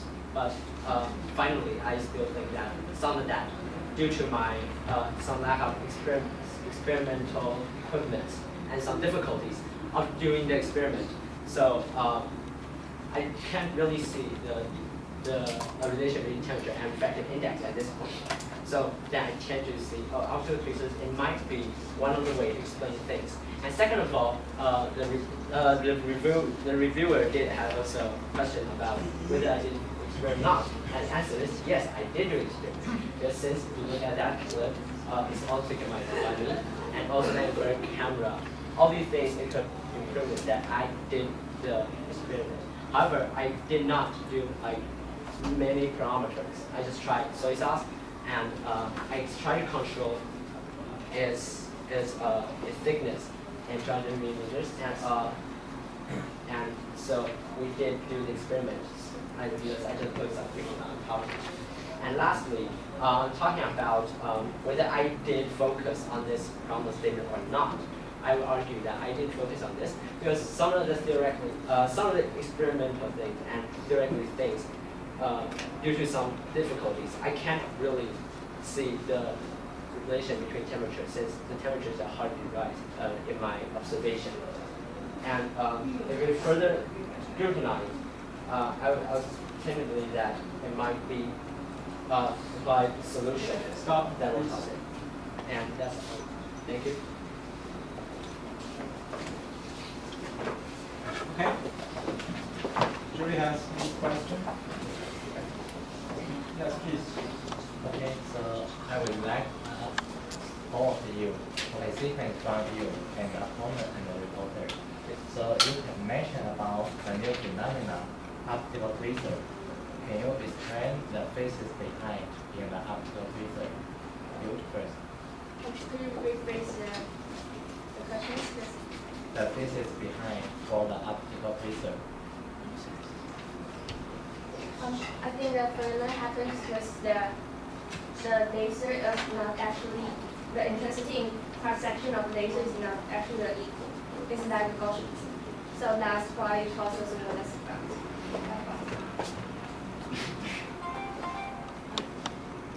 Because as you know, the laser beam is not, it's one of the laser beam's characteristic. It doesn't pass horizontally in the air or any material. Explain the optical freezer. So the photon, if you like say like in a very brief way, the electromagnetic field, it goes to all those small particles within the sample, and those particles, and that would be called collide solutions. And the photon has different energy to particles, and when that particles tend to gather to the middle of that sample, the beam, since the wavelength of the beam is shorter than those particles, so it will be affected by all those particles that gather to the middle, so that you can see some, you can see obvious divergence of the laser beam. Question? Yes. So I just want to ask the purpose of the lens, of introducing the lens, focusing and defocusing. So let's start with the defocus. I mean, you put the lens in between the laser beam and the sample. So what's the purpose of introducing this lens? I mean, this convex lens. Right. Because I think, and also in all my well, just tell me, it's focusing or defocusing the laser beam? Yes. That's the focusing. The focusing. Okay. Agree with that.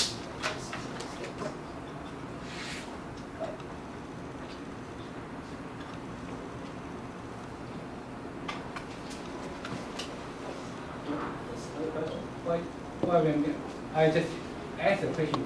So, okay. Just tell me why you think it's focusing the beam in this case. Focus in when it passes through the convex lens. I mean, this problem asks you to prove the thermal lensing effect. Yes. So why do you need to put a lens in between the sample and the laser? In my case, that is because we only have a laser pen that is not, I think, may not that intense enough. So I just use a convex lens to make the thermal effect more obvious. So that's okay. And how about you? I agree with the opponent, but I think a high power laser beam can solve solve that problem. So we may not use the convexity between the layer and this.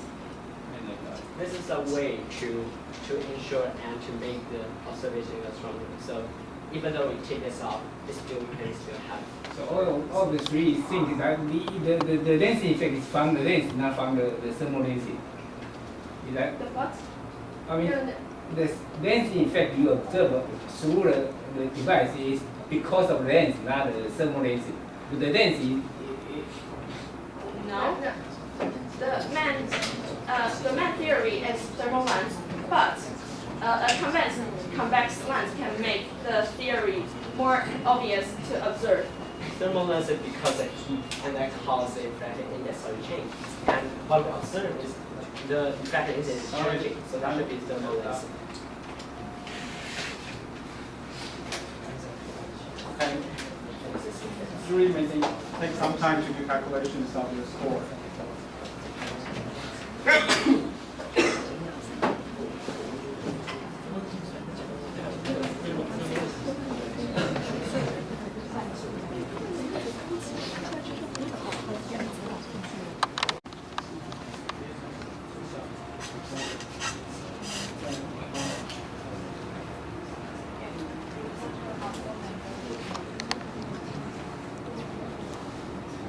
Are you all ready for the score? Okay. For the recorder, 6, 7,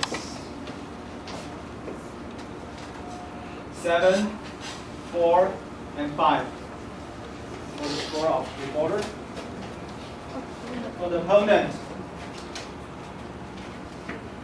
8, 7, 6, 5, 6. For the reviewer, 8, 7, 7, 7. So the second session is finished. Again, we have a 10-minute break. All teams are ready?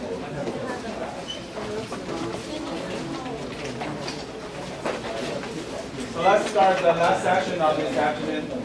Opponent, please. I would like to pose problem number 7, love voice. Number 7. Reporter? Reporter accept challenge. Reporter accept the challenge. So the last session is about problem 7. Loud voices.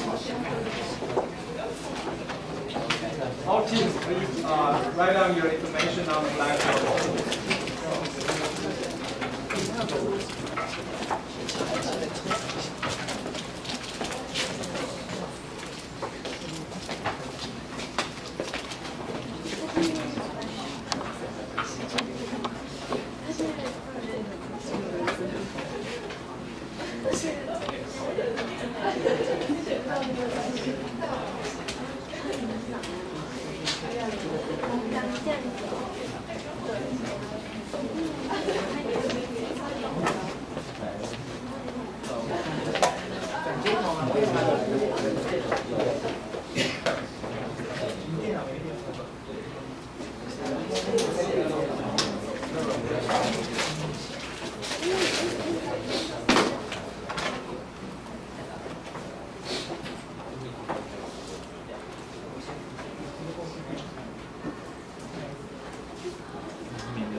钱的方面是怎么样？家长有一样。对啊。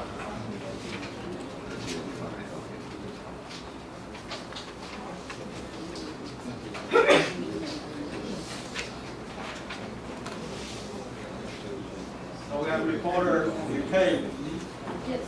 Opponent comes into reviewer inventor.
Okay, please start. Greetings everyone, I'm a reporter from TYPT, and today I'm talking about topic number 7, bulk data. So here's the forward statement. This is a point shape or point offset used to optimize the transfer of the human voice to a remote listener. Investigate how the resulting specific output depends on relevant parameters such as shape, size, and material types. So what I want to emphasize is that during my experiments, I emphasize on shape and size, and I choose 3 shapes as my variables. One is longitudinal, pyramidal, and horizontal. So this is the outline of the report. So first I will demonstrate the observation and then result the theory and experiments. And I will match the theory and the experiments in discussion, and then we will go to the concluded part. So this is my preliminary observation. There's a first, there's a sound generator, like this. And then you will put a horn, and it'll become louder. It's not very detectable by years, but it really do become louder. Okay, so here's the mechanism. So how to increase the acoustic outputs? I think there are 2 domains that contributed to the increase of the acoustic outputs. One is the load of the driver, and the other is directionality control. So here we're going to discuss the load of the driver. So once the generator of pressure, which can be known as loudspeakers, generate voices, there will be super high internal source impedance and low external load impedance.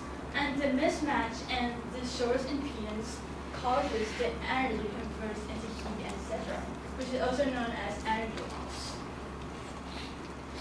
So to optimize the acoustic outputs, we have to secure the efficient operation. And one way to secure efficient operation is radiate plane waves. And to radiate plane waves, the simple way is to connect the generator of the sound to a long minimum chain. But here's the dilemmas. The first dilemma is that the end of the tube will still be small compared to the wavelength at low frequencies. And to avoid reflections, the cross-section of the tube must be large compared to the wavelength and small enough to fit the driver. So the easiest way to solve the dilemmas is to taper the tube. So here's going to see the second part, which is directivity control. So the directivity is usually uncontrolled because of the dimensions of the diagrams and the frequency.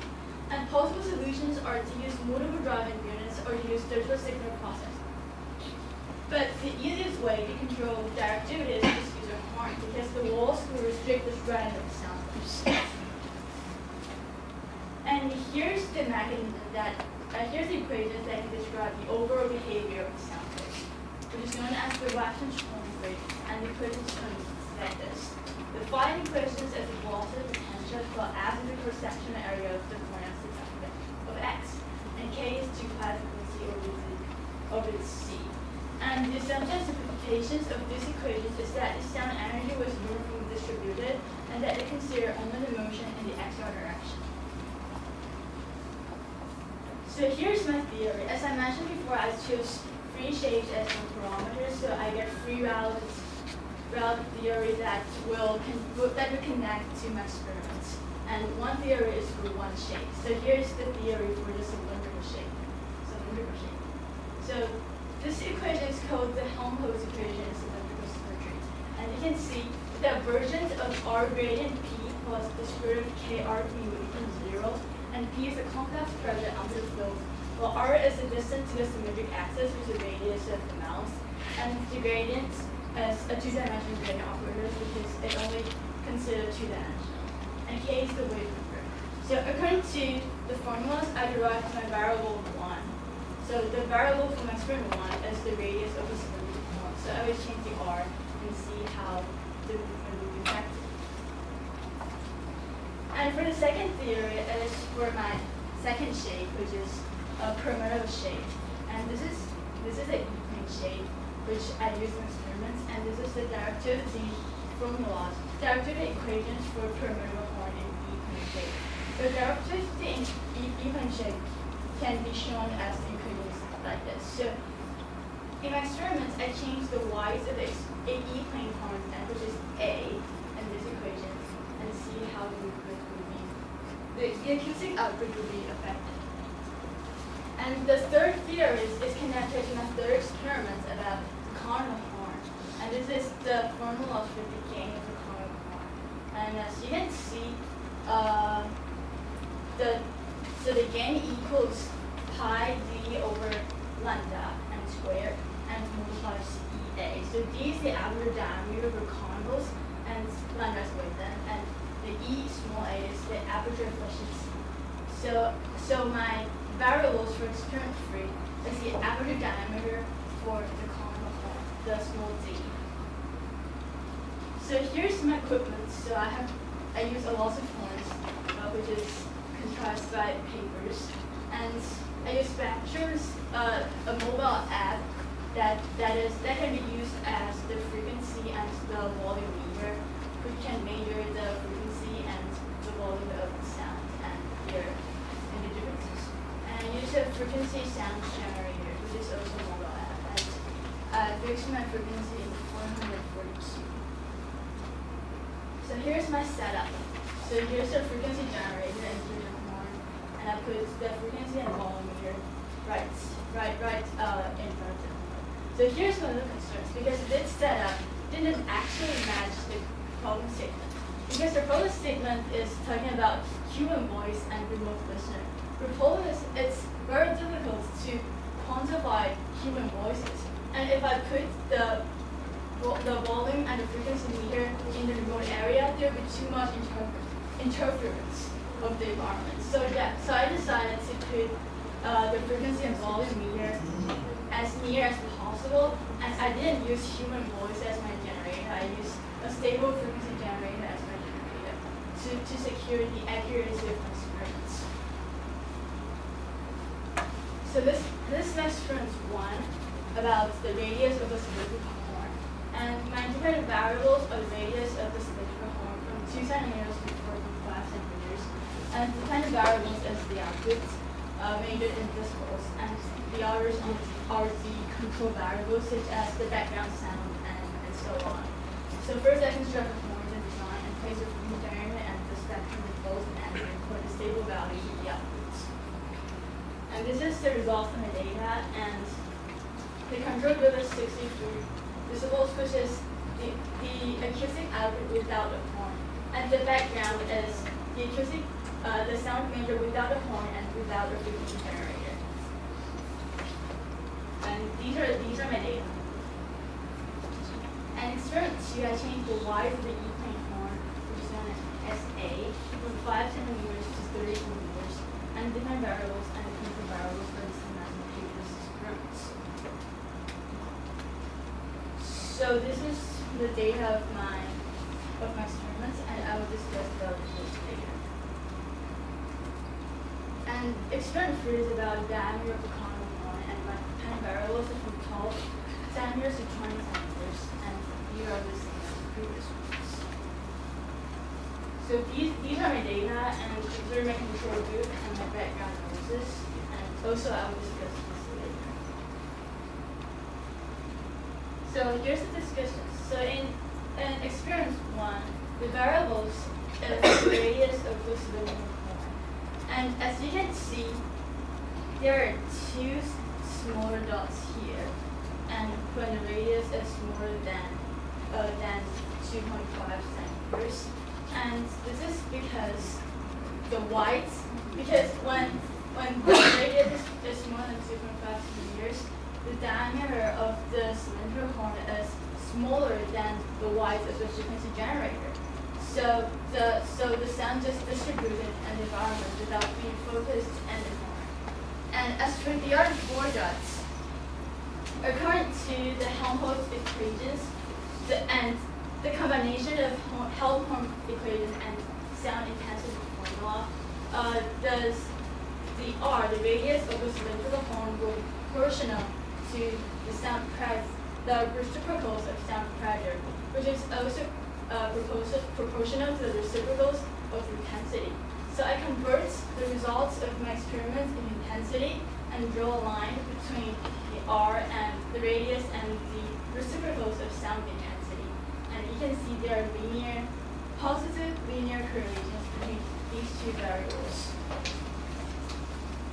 And as for experiments 2, the width of the E-plane horn, you can see according to my result, the volume increases as small a increases.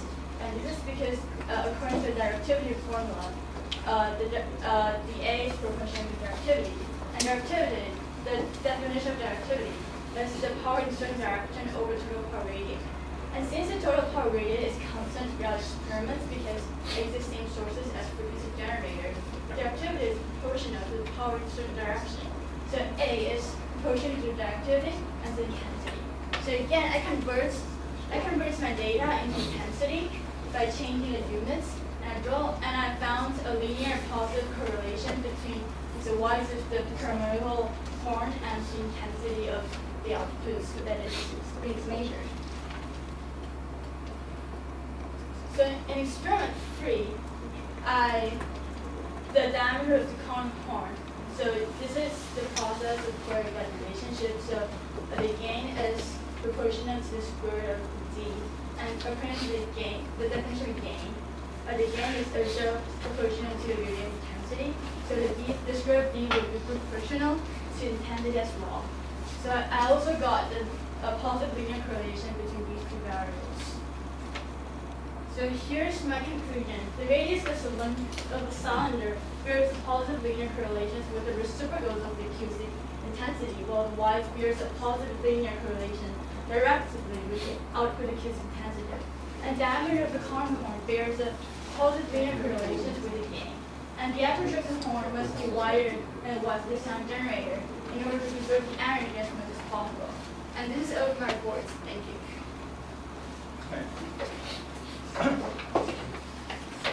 Comment? Okay, thank you for your presentation, and please turn to page 18. like the error bar is like a same. Why? Error bar is the same. I think it's important. I don't think they're the same. I wrote the error bar using the function of Excel. So how many times do you do the experiment? How many times? 3 times. But I choose the stable values. So the stable values is actually the same throughout all of experiments because there's no obvious interference in the environment. Okay, thank you. So please turn to page 17.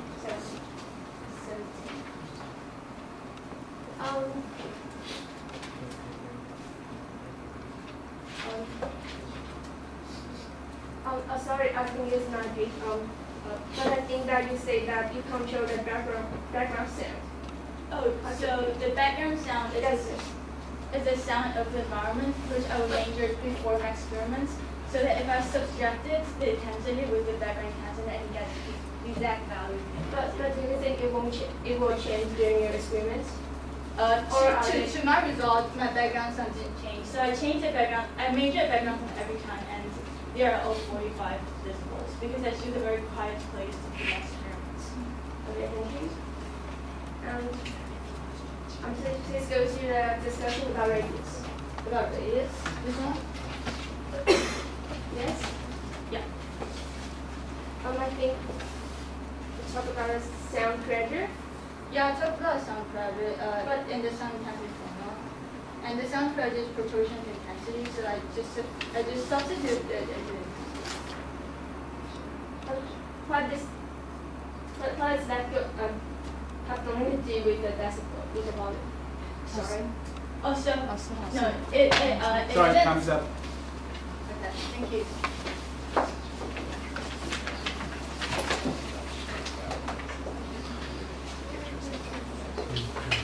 Opponent has 3 minutes.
Please open it. Good afternoon, and I'm the opponent from Team Excel, and today I'm going to oppose number 7, long voice. And here's the problem statement. A simple horn-shaped or horn-shaped object can be used to optimize the transfer of human voice to a remote listener. Investigate how resultant acoustic outputs depends on random parameters such as shape, size, and the material of the cone. From a parent statement, we can know that a parent statement is asking for a human voice, but not a signal generator or something that used. So yes, and also the parent statement also suggests us about the shape, size, and the material. But the reporter did not discuss about the material, and they didn't discuss about the size. They just did the experiment about the shape. And here's the reporter's outline. In observation, he gave us an observation video, and he gave us a observed horn equation. And then in theory part, he gave us a very clear explanation.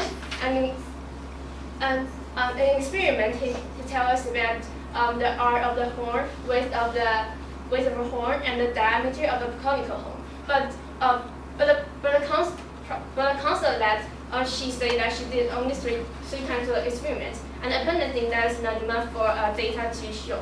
And in discussion part, he did not discuss about the material of the cone, just the problem statement is asking for, and the conclusion, the discussion is not connected to the theory.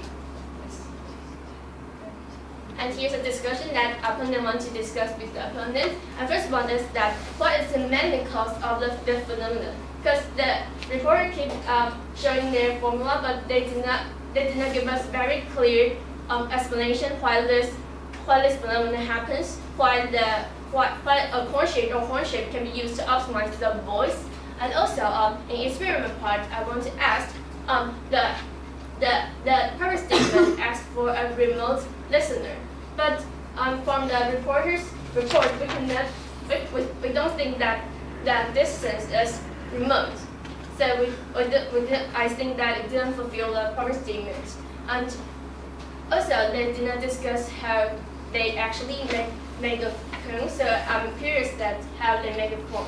And also, they did not discuss about the humidity and the temperature during the experiments. I think they might change the experiment result, but they did not discuss about that. And for the result part, I want to ask, are there other workable parameters? Because the reporter just discussed about the shape, but I think there are many other parameters that the reporter can also investigate, such as the material, the thickness of the cone. And I also want to ask, why is the error bar so big in their experiments? The reporter just explained that they did their experiments 3 times or something like that. But I think that's not enough for experiments. And they say that they did all the experiments in the same condition. Then why are they the same? If they did their experiments in the same condition, but why the error bar is so big? The opponent want to ask about that. I would like to switch to the next one. Discussion. Okay, so where do you want to start with? I'm going to ask what mainly causes this phenomenon. I explained in the back end part, so previously when we got conjunction control and ability results. These are why the phenomenon occurs. I explained this in my preliminary observation. Okay, thank you.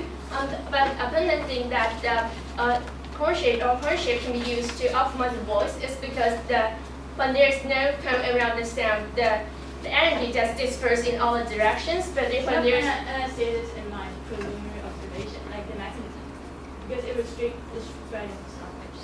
And there are also loads of factors that influence the phenomenon. And these are why the phenomenon. Yeah, so I agree with the reporter that when there's cone around the sound, the energy was like more concentrated. And I want to explain a little bit about the remote listener. So I say about my concerns about the remote listener. So I think because if the distance is too big, then the interference of the environment will grow at the same time.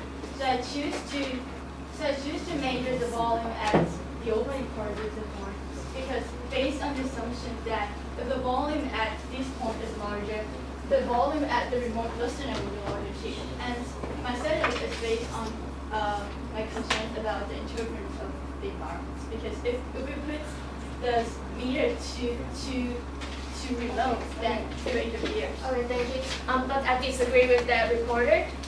Since that he just said that he did his experiment in a very silent place. So I think that's not much outer interference. So I think they should do their experiments in the remote and in the remote distance, just like the purpose statement is asking.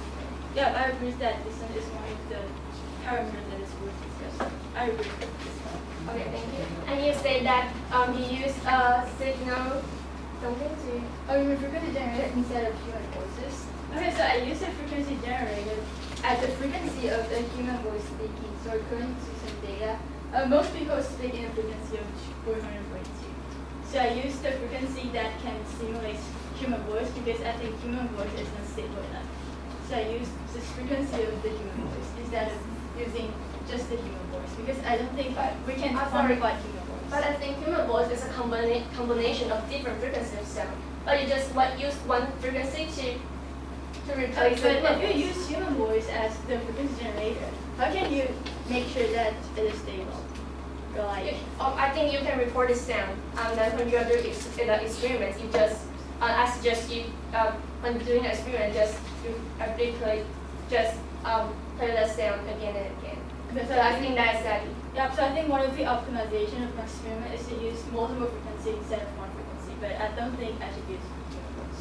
I should use like many frequency generator that can simulate human voice in order to make my experiment as accurate as possible. So you think that there is no differences between. So you think that you replace you use the signal generator or something like that to replace the human voice, it won't affect the result. Is that what you think? It will affect the result because human voice contains many frequencies. No, I'm asking for the volume and the result you got. I don't think the relationship will change because the relationship has nothing to do with the frequency or like the combination of frequency. Right? Because the current theory there's no parameters that will make any differences between human voice and human generator. So I don't think it will affect that much. Okay. The relationship will stay the same, but probably not in the same value. But the total relationship will be the same. I disagree with the reporter. I think that human voice is a combination of different frequencies of sound, so I think it will affect the result they got. And also, what is the humidity and temperature during your experiment? Did you measure that or not? Nope, I didn't measure my temperature because I think temperature only influences the velocity of the sound. But velocity of the sound is not one of the parameters in my experiments. So I didn't measure the temperature, either the temperature or the humidity. And I don't think the problem statement requires us to investigate the temperature or the humidity. I disagree with the reporter. I think the because this problem is asking asking for a voice, and I think the humidity and temperature will affect the result, not just volume. And okay, I want to ask, how do you measure the volume of the sound? I use the frequency and volume meter. So can you share the? Yeah, I use factor. It is an app. So you record the sound and then I put it in the spectrum. sorry. That puts the sound in the spectrum. So we analyze both the frequency and the dissipants. So do you think the mobile app is reliable? How do you calibrate that? Do you calibrate that or not? What? Calibrating it. That means that did you make sure that the volume or the sound you get is accurate? You mean to prove that it's accurate? I prove the accuracy by increasing the time of experience doing this. I mean, do you think the model app you use is reliable? How can you make sure that it's reliable? Or so can you like propose the factors that make it not reliable? So what can make it not reliable? Why is it not reliable? because I think that there may have some errors with the device. Yeah, but all devices have errors. Like, why do you think it's not reliable? Do you have like better suggestions about the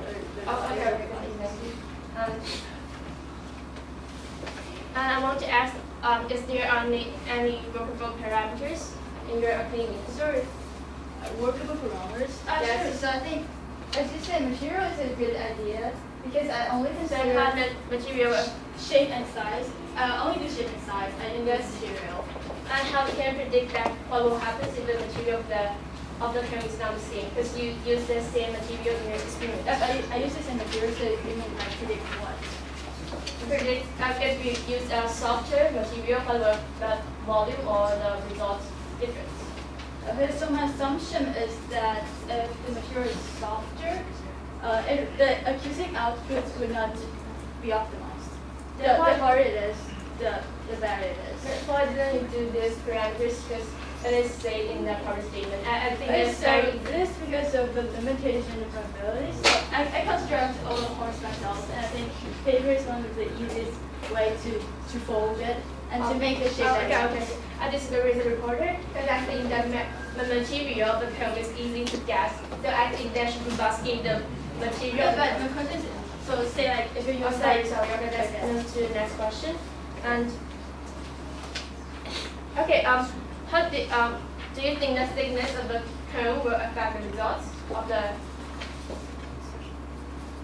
Probably, but I think if you cannot tell it unless you do the experiment, and I didn't do the experiment about the thickness of the horn, I think. So can you predict what will happen if the material So uses there's to- no theoretical basis, but according to my intuition, instinct, I think the thickness will secure better acoustic output because it will prevent the sound from distributing into the environment before because of the thickness. Because the thicker the horn is, the more difficult the sound will want to distribute it into the environment. So I think the thickness will help. Okay, conserve. So please go to page 18. Sure. So you just say that you do your experiment in the same condition. Yeah. Why is error bars on there? Can you explain the So I reason think that? this is because of the definition of volume. It is after the list of volumes which makes the measurements like the range between like 60 to 61 decibel is pretty big, but I can only get a value like 60. But why the reason? Because the sound back difference. Sorry. What is the or another way to say, how can the error bar be the same? I don't think it's the same. Then please get to the next chart. I think yes, and the error bar is like the same. I think it's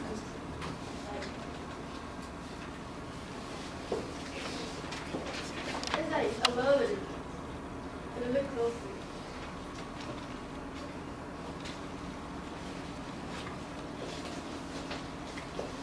Like this one's shorter, this one's shorter, and this one's longer, and this is longer, and this is shorter than the last one. Okay. And you mentioned that you choose the second data. What do you mean? Sorry? Time is up.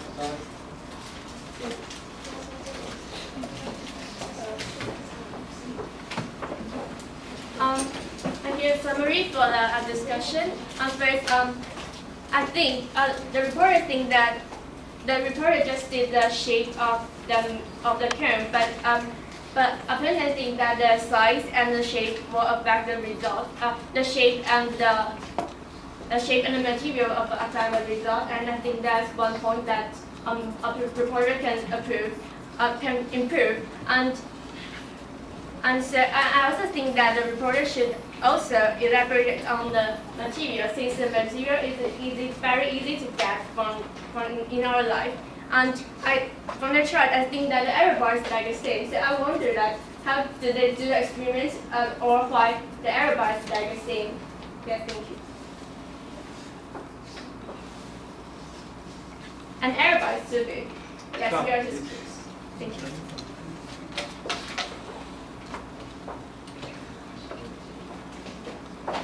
Okay, so as a reviewer today, we would like to ask two questions to both sides. So first, we would like to ask the reporter. Turn to page 18. Page 18. Okay. By waiting the setup, we also like to ask the opponent. And can you emphasize again how much you think that the humidity will affect the wave target, and also parameters of affecting the sound intensity? Please repeat your question. How now would the humidity affect the voice? I think the wave, the propagation of wave, the humidity is one of the main factors for the wave. It will change. It will change if the humidity is not the same. The wave propagation. So you mean it might change? Yes. Route if the humidity is too high. Yes. That's right. Sorry, we're using technical. It's okay. So on page 18, they talk about the measurement of the sound. So at which place did you measure the this dB? So as I mentioned myself, I measured and as near as the noise factor because I don't want the interference of the environment to be good. But just okay. And another question to page 24. Again, right here is talking about the intensity and our relationship. So when did you measure? And so since there's no time here, so you said when did you measure the intensity? I measured during the time when the value is stable, and I didn't measure intensity. I measured volume, and I converted the volume to intensity. I converted the decibels to intensity, and I measured decibels. Okay, thank you. And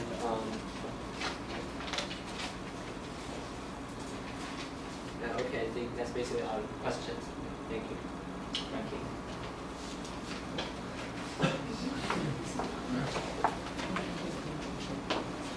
You have 2 minutes to prepare.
Okay, please start.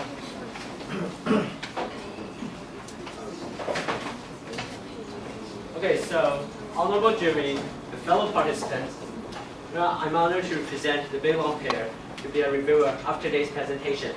So, on looking at the problem statement, it asks us to use a horn-shaped object to optimize the sound. and then we have to investigate the relevant parameters of the report. So let's first look at reporter's presentation.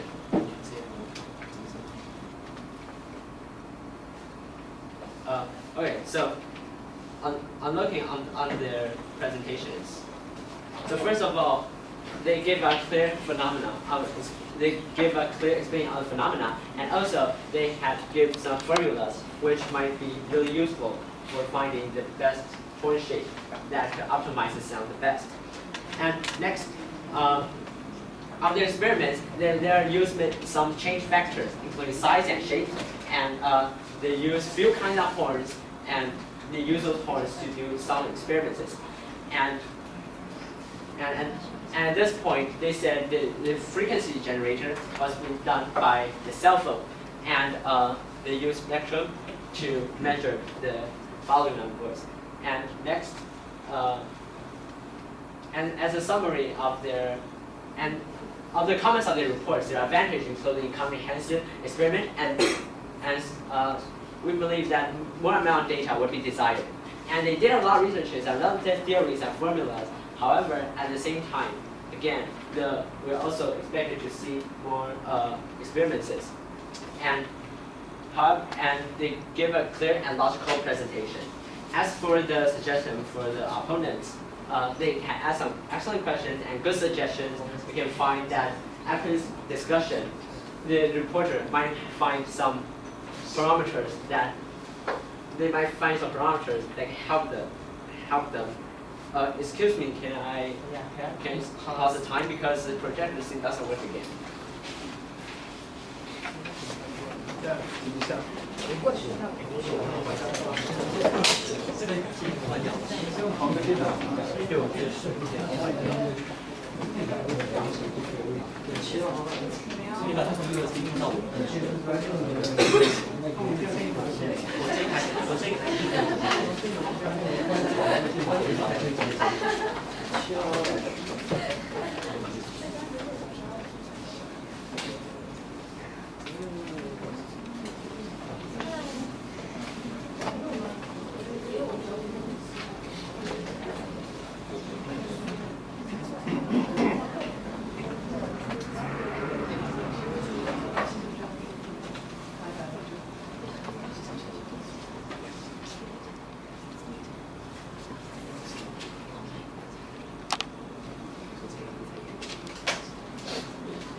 Ready?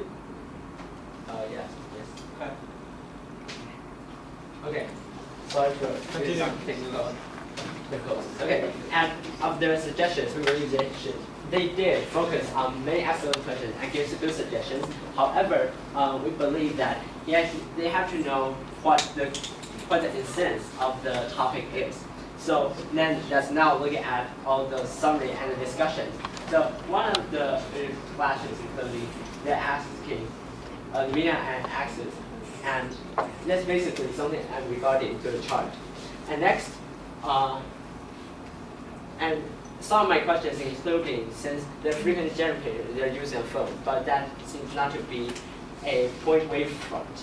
And at this point, it would be quite complicated to discuss how the wave propagated, since it's not a point wavefront. And next, I'd like to go back to some classes. I asked them, well, how would the humidity and temperature affect, and they didn't give us a quite clear sense of the answering, and they didn't think that humidity may affect how the wave got. And we believe that that's not maybe the crucial point of this topic, since it only asks us how to optimize the voice. Don't really care about some of the environmental conditions, including temperature and humidity. And furthermore, there are some missed points of the discussion, including we believe they had to discuss more about, like, is that a reflection or the reflection of the horn? And second of all, also it's better to measure the sound within the cone, and that would be desired too. And that's basically all. Thank you. Right. Stop. Okay, so here's the concluding remarks from the board. So first about the pressure intensity, I already said I substitute that because it's the sound per the formula, I equals PV. And the opponent question about the timing step of brief experiment, and I want to say that actually volumes are very stable variables, and every time we do the free experiments, the values are actually the same. So I think, of course, the more times I do experiments, the more accurate my data would be, but I think free is it's not from experiments. And as for the human voices, I don't think human voices would change the relationship of my experiments. And as for the material, I think this is my fault for not considering the material as one of those variables, because the problem statement requires us to consider the material. But I have to say that because I built the horn myself, and I think if I change the materials, some materials is not easily bended, so I cannot build the horn with different materials. It would be difficult to build a horn with harder materials. And also, I think humidity is a big point, but I don't think the problem statement requires us to consider humidity. The three parameters that the problem statement asks us is about shape, size, and material. And I want to emphasize that I really do shape and size. I do the size, not only the shape. And the reviewer said about the point waveform, and I want to emphasize that even the human voice is not a point waveform. Why do I need the point waveform to do my experiments? And also, I want to say again that my error bars are different, and the temperature is constant, but I can improve it, but I don't think the temperature influences the results of my experiment, because the temperature influences the velocity of the sound mostly. And yeah, but I think this is all of my concluding remarks. Thank you. So questions from jury? Yes, please. It seems to me that the angle is a very important parameter. Since you don't do that, what do you see? The factors which determine the most popular angle. Sorry, in the factory, in other words, the commercial one usually have some similar ratio, right? The angle. Yeah. Why is that? Why is that angle? To optimize what? Or maybe some compromise of two factors. You mean why do commercialized horns use a specific angle? Yes. So I think the angle is actually related to like what does that angle maximum or optimize? You mean how to optimize the angle? No, I mean. Sorry, I don't quite understand. Why the optimize the angle to be that one? I think it's because the angle decides the shape, so I think shape is a factor because. I'm talking about say it would be propagated longer or avoid distortion or whatever. Why is that angle would be the best? Or maybe let us move to some others and then come back.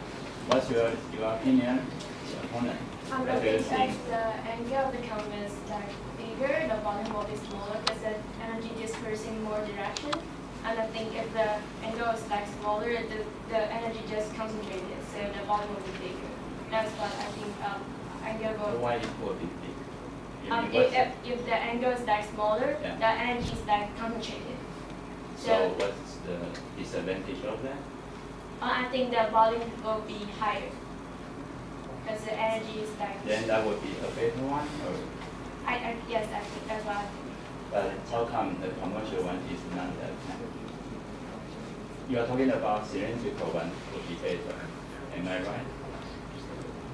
Sorry, I'm talking about the. Are you asking for an angle or? I mean, why the commercial one is a cylindrical one? Yes. It is not the cylindrical, but having an angle. Why is it? I understand your question. So it's not cylindrical, but the commercial one is the exponential Yeah. one. Because as I say in the mechanism about how to increase the acoustic outputs, there's a dilemma where the cross section of the tube must be large compared to the wavelength and must be small to fit the driver. So if you want to smaller to the driver and large to compared to the wavelength, you have to take rid of the tube so that it would become exponential instead of like cylindrical. And What's your opinion? I think when the angle gets much smaller, of course it will be more focused. And one of the advantages is that since it's more narrow, so there may be some like wave interference, and that may just somehow decrease the voice in some certain points. And the second disadvantage is that's too focused on one point. So maybe if I use that kind of count, only the person on this side could hear clearly, but not the other side. So. Yeah, I agree with the word. It has to be small and large at the same time, so it has to be small. And I agree with because of that. Thank you. Other questions from Jerry?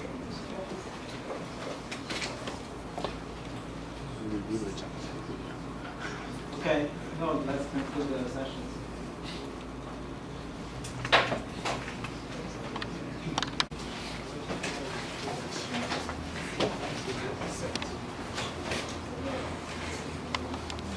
Eight, seven, 8, 7, 7. Opponent.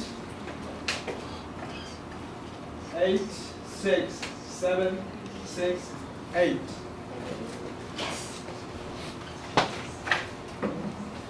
Reviewer. 7, 7, 6, 6, 7. Okay.